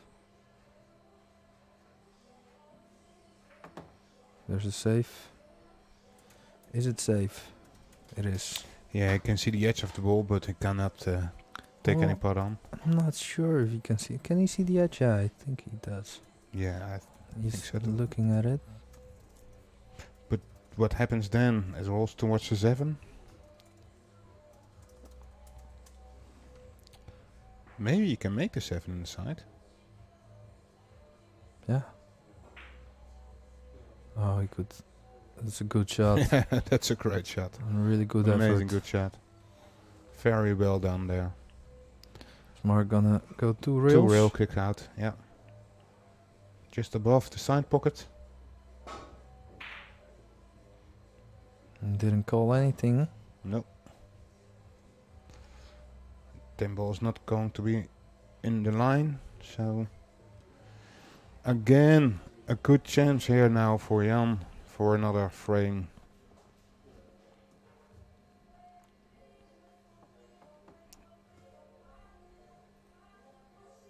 Yeah, it's a bit awkward path he has to take now.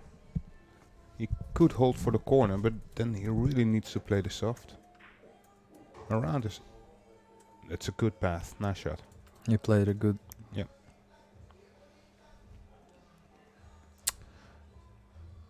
So probably stun it to the rail. Make sure. Don't land behind the But 10. then Has to exactly. put in a little bit of draw. Just like that. Perfect. And again, not guaranteed here. Find position at the left side of the 9. That's they can right see there. it. He's he has a slight angle to the left, so he could go with topspin. Yeah, most definitely. Top left. Don't fall behind the 9. Ooh, that's a poor shot. I think he can jump at this. Yeah, jump for safety. No, I'm You not see, sure. you can't see the full ball, so you have to jump it. Oh, he's kicking on it. Yeah, I missed the left spin on the former shot. It needed some left to bounce straight up from the bottom rail. Well, Mark, half a chance. Well, not half a chance, maybe. 80% chance. That's how I call it. Yeah, Should be doable. should be. No. Wow, how about that? Never to be predictable, No, this player. guess we're not done learning. Doing the sitting here in the commentary booth. And it's not the first match that we commentate from Mark. And still we... Well, that's nice. Nice to see some surprises. yeah. So Jan is going for a jump kick. Jump over the 10, just above the side pocket. Trying to cut in the 6 ball.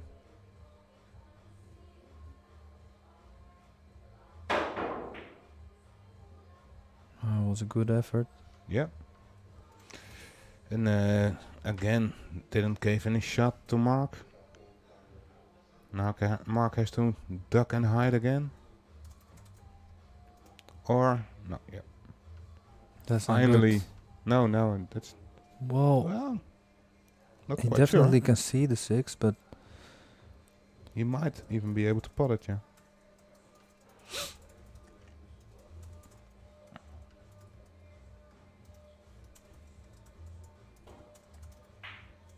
He Yeah. was. So Again.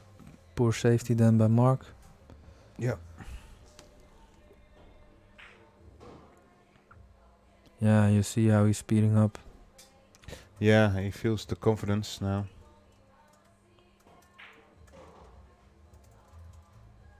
Little bit more angle than he wanted. Yeah, definitely expect him to make this, but should have been easier.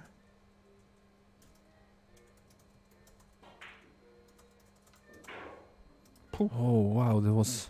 That was I close don't know to, if you guys saw that, but it was pretty close to the. the scratch. As close as the last ball from Dennis Okulo versus his Shane van Beuning match. Wow. Nerve-wracking match Yeah. to 130, That would 120. that would be great if this could Sorry. could go to a hill. It would definitely be on this lazy Sunday during Corona. Nowhere to go except you can always go to a pool hall. Most of the pool halls in the Netherlands are still open. Yeah, you have to bring your own drinks, non-alcoholic, of course. But yeah, And please, definitely. everybody, do so. Please go to your local pool club. Please take the time and help them through these tough times. Yeah, for sure. And it's not, I'm not saying this because want to promote the pool halls or whatever, but there is a really big chance that if you don't support your local pool hall, he or she will end up That there isn't any local pool hall there isn't anymore. no it's gonna be very, very tough for your local pool hall to So, and please, people, donate to Orange Forks. yeah, of course, there are no tournaments. It's very unsure if there will be a Dutch championship. Many big tournaments that we could provide from a live stream, they have all been cancelled. So also Orange Fork is of course struggling during these tough times, and of course we could use any help. If you want to donate, you can donate by PayPal. Do it through jimmy@orangeforks.com, and we would be very happy. With every donation, and you can also donate to the super chat on YouTube. It's on the bottom right of your screen, and there's like a small dollar sign, and through that you can leave a donation. And if you don't want to donate in money, you always can support us by sharing, liking, and subscribing to the YouTube channel. And that all would mean a lot.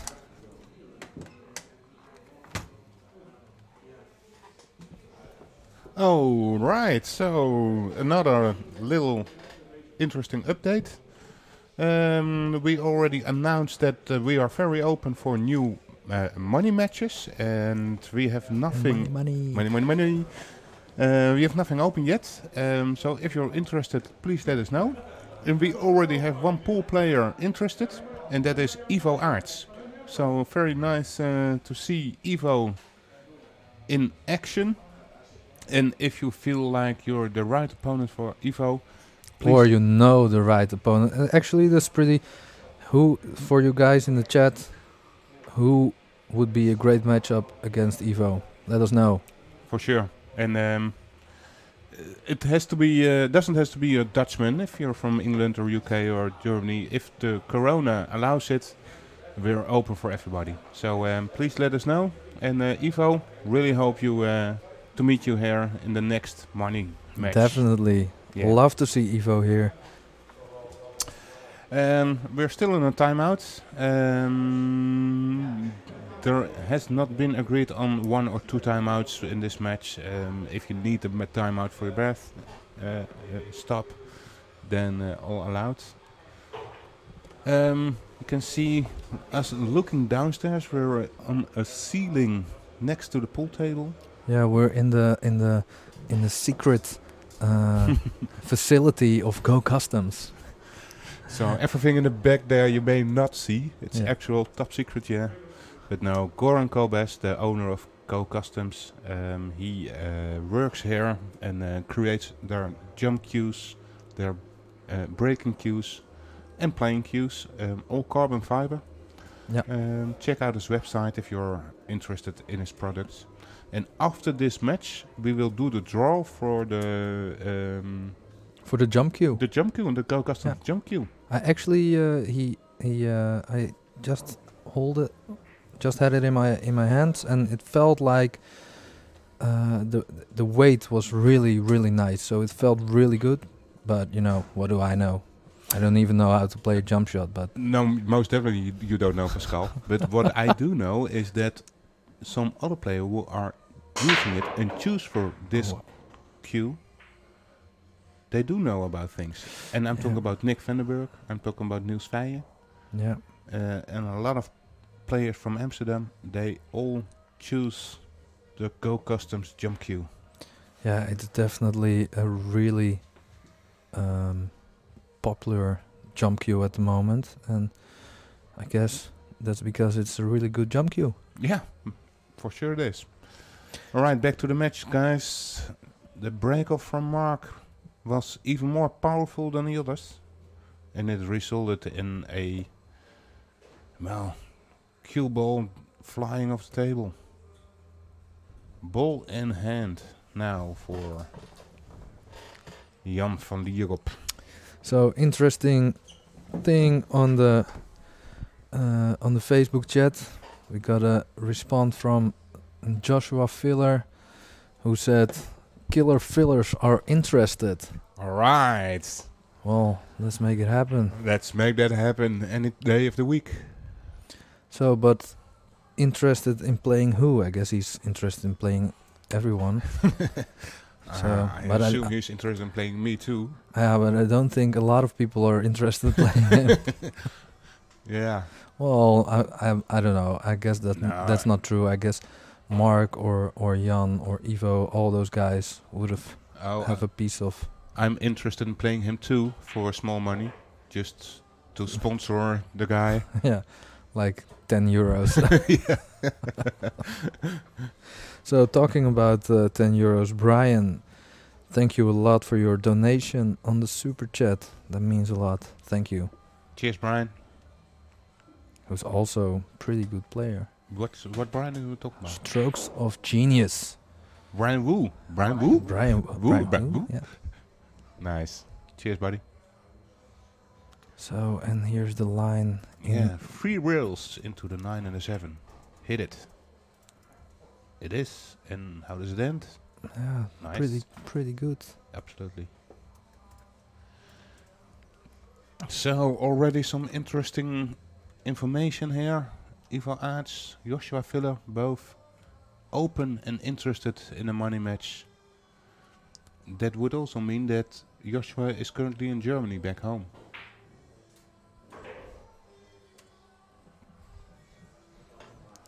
So in the YouTube chat is happening a lot. People are talking about me having to pay money in bets.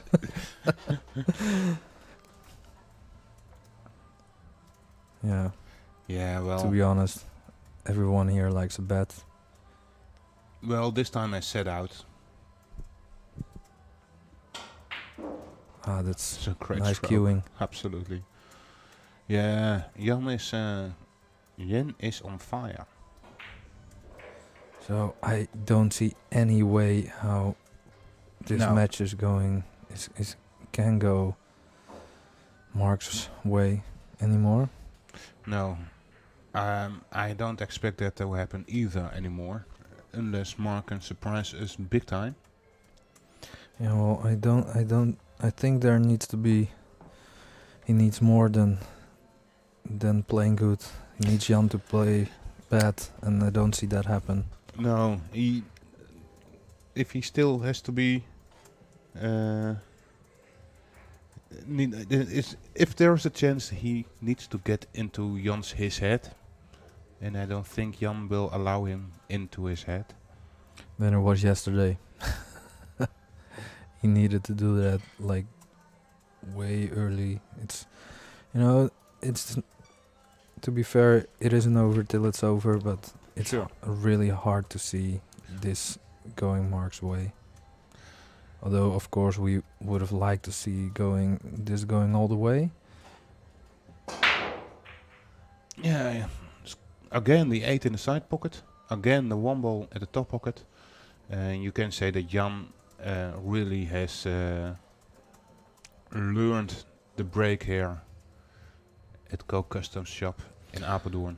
Yeah, well, I talked to Goran, who is the owner here, and he talked about Jan being here last week practicing with him and having the break all figured out.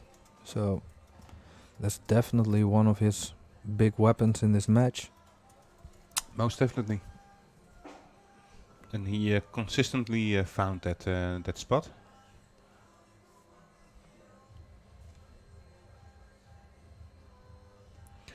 So back to the rail, back towards the 10 ball.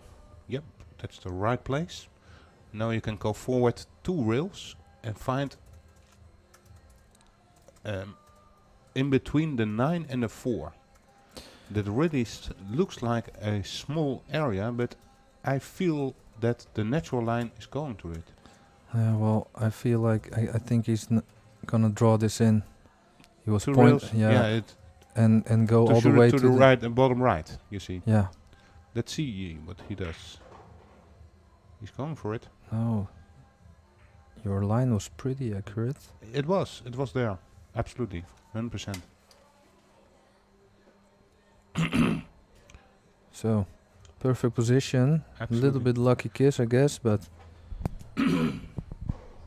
Yeah, that's what I also said. Like, it's not like Jan has all the fortune and he's playing on luck, but the rolls are also a bit in favor of Jan and a bit against the favor of Mark. And somehow that always happens. The guy who's struggling has the rolls against him, and the guy who's playing great can also has that benefit there. yeah, well, you have that saying, fortune favors the well-prepared. So, and we all know Jan is always prepared.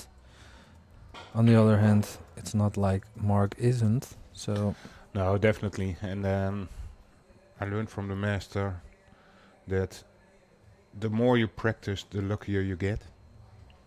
Well, I think that's going. I never said that to you. You know, I didn't say it, God said it to me.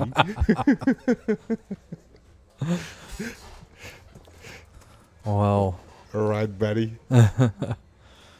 So a nice stroke here for the bottom, 7 towards the bottom. I think he Not exactly what. Yeah, he wanted more to the left. Okay. Just missed the 10. The cue ball. It's a bit harder now than he would have wanted. But It's played a it great shot. perfect. Absolutely great shot.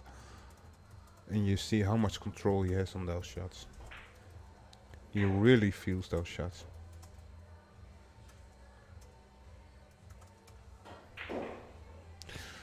Right. It's looking that Jan is trying to make it a shorter day. Feels like we're gonna leave early today. It's not going to be night work. So for maybe one of the last moments we're gonna enjoy the honey sweet voice of Mr. Aya Sahabi.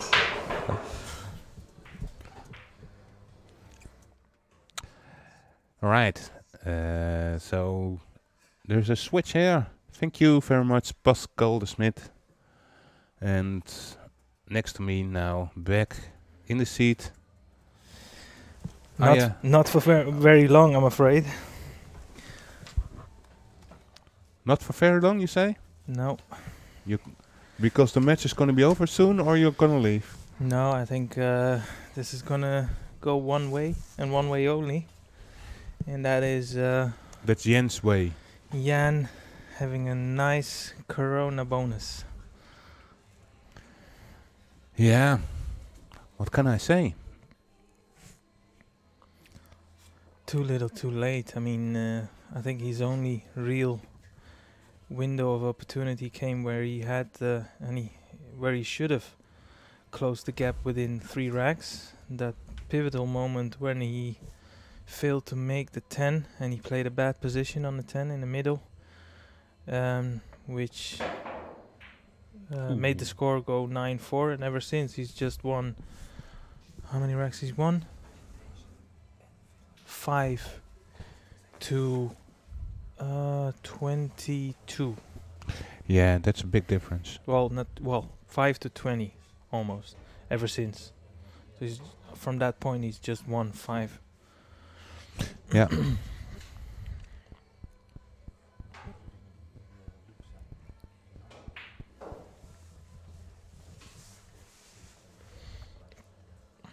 That's a great shot by Mark.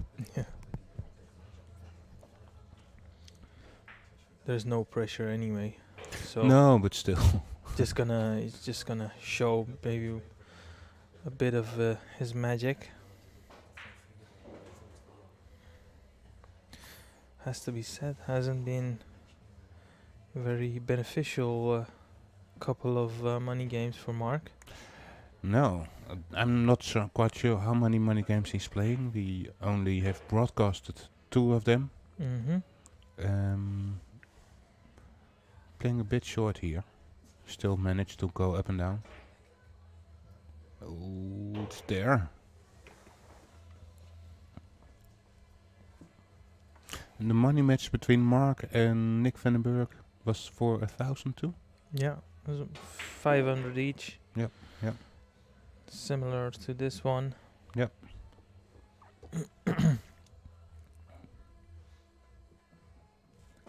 Well, at least he's reached the double figures, so that's 1 plus point, plus side. And that's progress versus his match against Nick.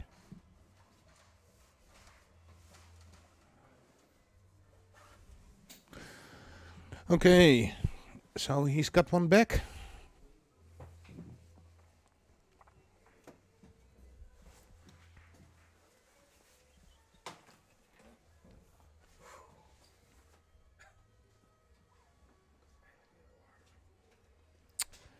And we're still live here on this November 1st, 2020, Corona time, so very little action also here in the Netherlands. Yeah, around the globe even. Yeah, yeah. Although we had that thriller of a match between Arcolo and Shane van Boning.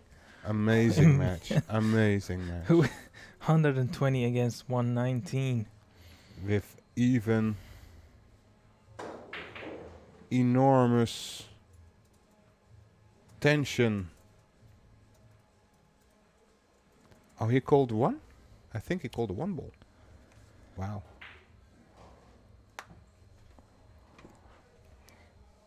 With even enormous tension on the 8 ball. On hill. Wow. Yeah. I mean, it's something we hoped for this match. It's often the case in any sports when you have 2 great oppositions squaring up. Sometimes it fails to deliver and it becomes a one-man show. I'm sure when Mark traveled towards here, he had every right intention to make it his show, but once again, it's proven to be not his day or not his match. And it has to be said, though. I mean, Jan has played. He's displayed Rock solid.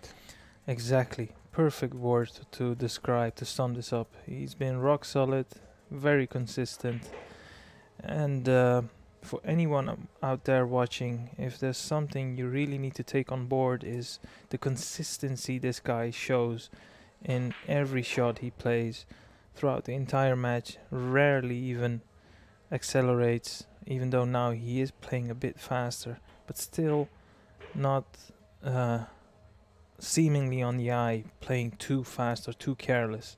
And that's really something very, very difficult to teach someone, to keep that discipline. It's the base ingredient for any successful player, and successful he is. And he's just 2 racks shy of Yeah, winning and don't 500 euros. And remember that Jan is only 20 years old right now. Yeah, he's gonna turn 21 in February. February, indeed. So he still has a long time to go if he wants to continue in pool, and he can keep his focus, keep his drive. So another 20 years of professional pool would definitely be an option for him. Absolutely. I mean, there's a theory, and I think some guys hearing this might recognize what I'm saying, I'm about to say, and some won't. But there's a theory called the 10,000 hour rule. In a short summarize of that is, if you want to possess a skill to a master level, which would be almost similar as a professional level, to master something you need to have more than 10,000 hours of purposeful practice, and purposeful practice includes matches, very dedicated practice. And Jan has started off his pool career around the age of 10. Here we are. Oh, by the way, there's something I need to say. The 10,000 hour, how do you get there? It's roughly 1,000 hours a year. So he's reaching almost the 10-year mark in his career, and it's only recently. I mean, he's had a lot of success throughout his career. And to get that back, that is 20 hours a week. Yeah. For 10 years long. He is just I think he's around 40 hours a week. Yes, the last couple of years, yes, he is. And it's just showing. I mean, now it's becoming more and more clear that he is a very complete player. Hard to pick out any weaknesses in his game, and it's something that every aspiring player thrives for, to be as complete as possible, to have an answer and for any scenario. And of course he's human, so he's still gonna miss or make mistakes at the odd mistakes here and there, but I mean, he's been very impressive all throughout.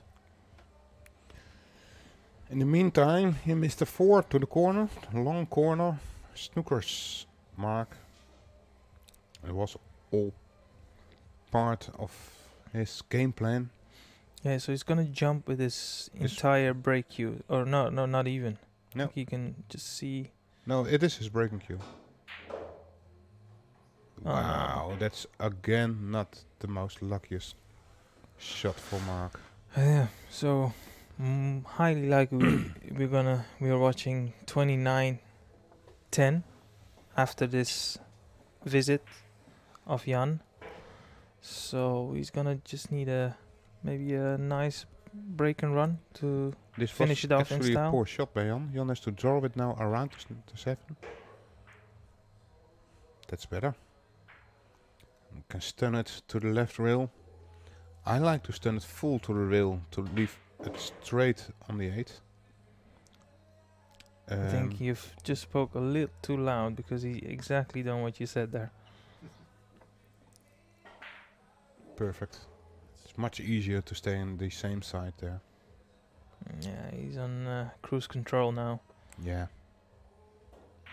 It's funny because I was downstairs while I was taking my break, and when he had a short toilet break, I was just chatting with Goran, and he just stopped by and he said to Goran something in the lines of, "I started off solid, but now it's gone away, gone out of the window."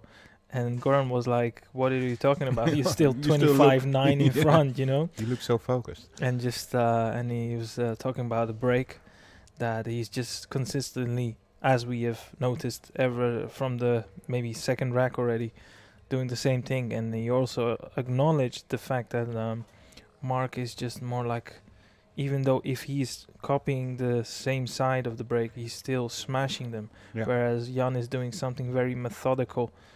It's nothing to do with huge skill more than anything. It's just knowledge, knowing the table, doing what is sufficient.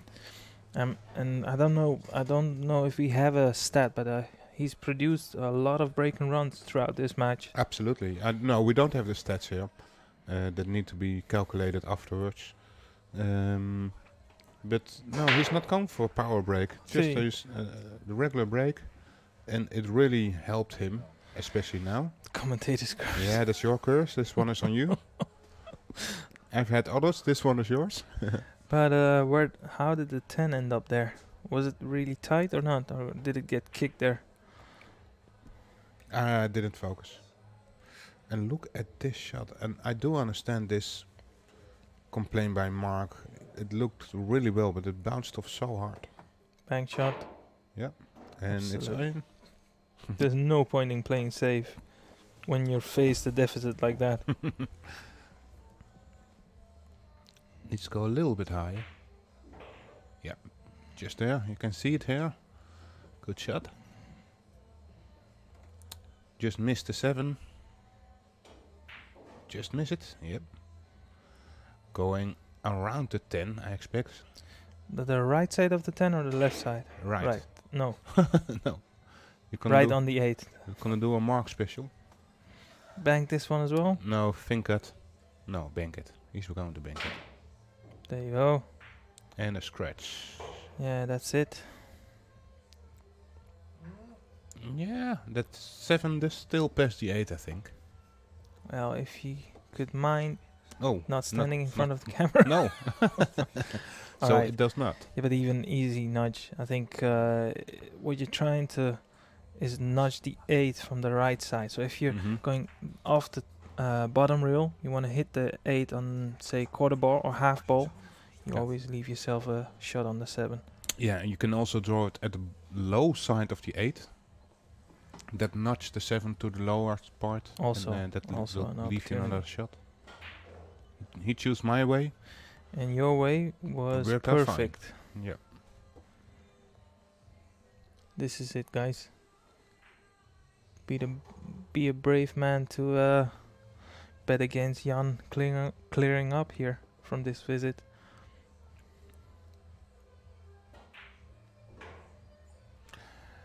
Yeah.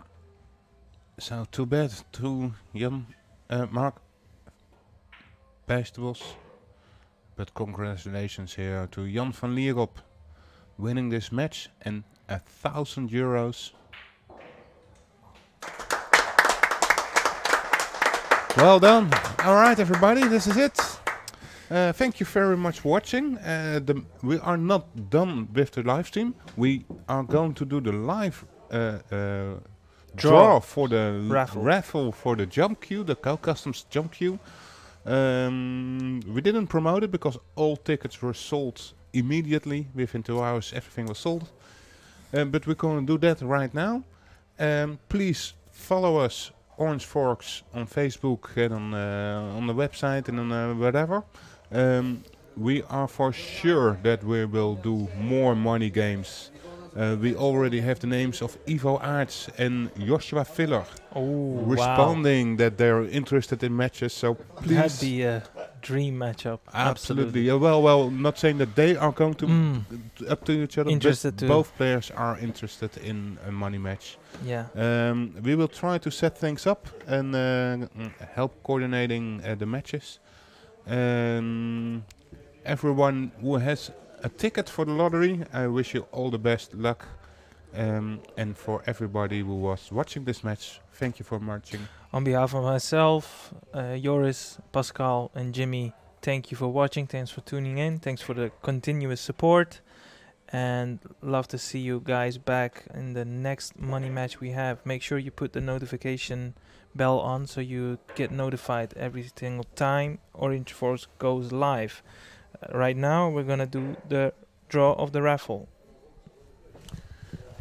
And how are we going to do it? Jimmy is putting on the screen. You cannot see that, but I see a tablet.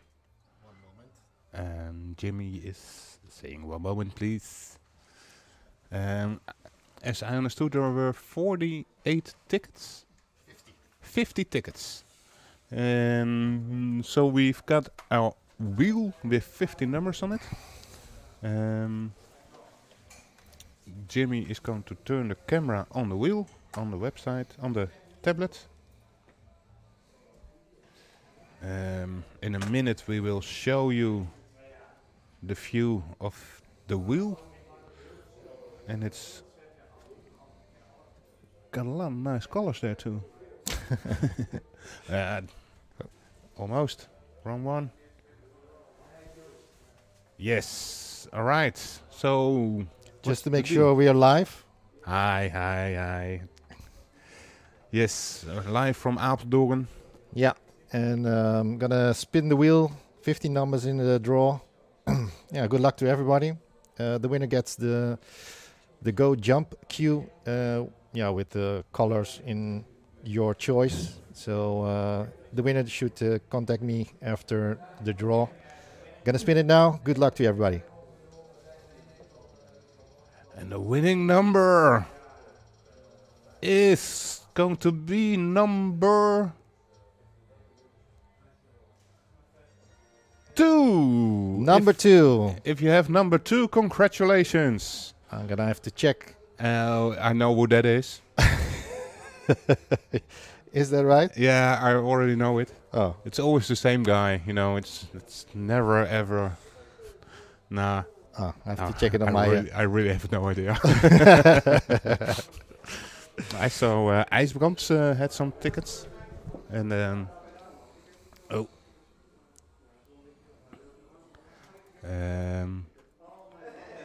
anyway, because of everybody who bought tickets, we have a little bit of extra for us, and And the winner is IJsbrand. echt, dat is hem! I knew it! Buddy, you got it, mate. Don't know if you can see it on the screen. It's a little bit bright. Still bright. Oh yeah. It was just there. A little bit above. Up. Yeah, there it is. IJsbrand number 2.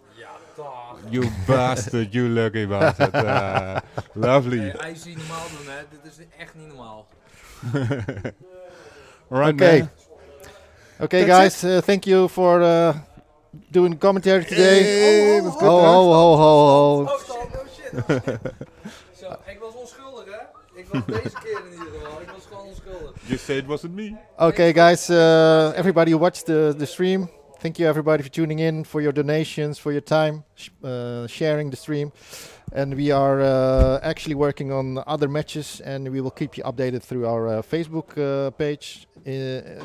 Just to remind you, if you're also interested to play somebody here in the MoneyBattle arena at Go Customs or any place else, please contact us, and we will see if we can make something happen. Bye bye.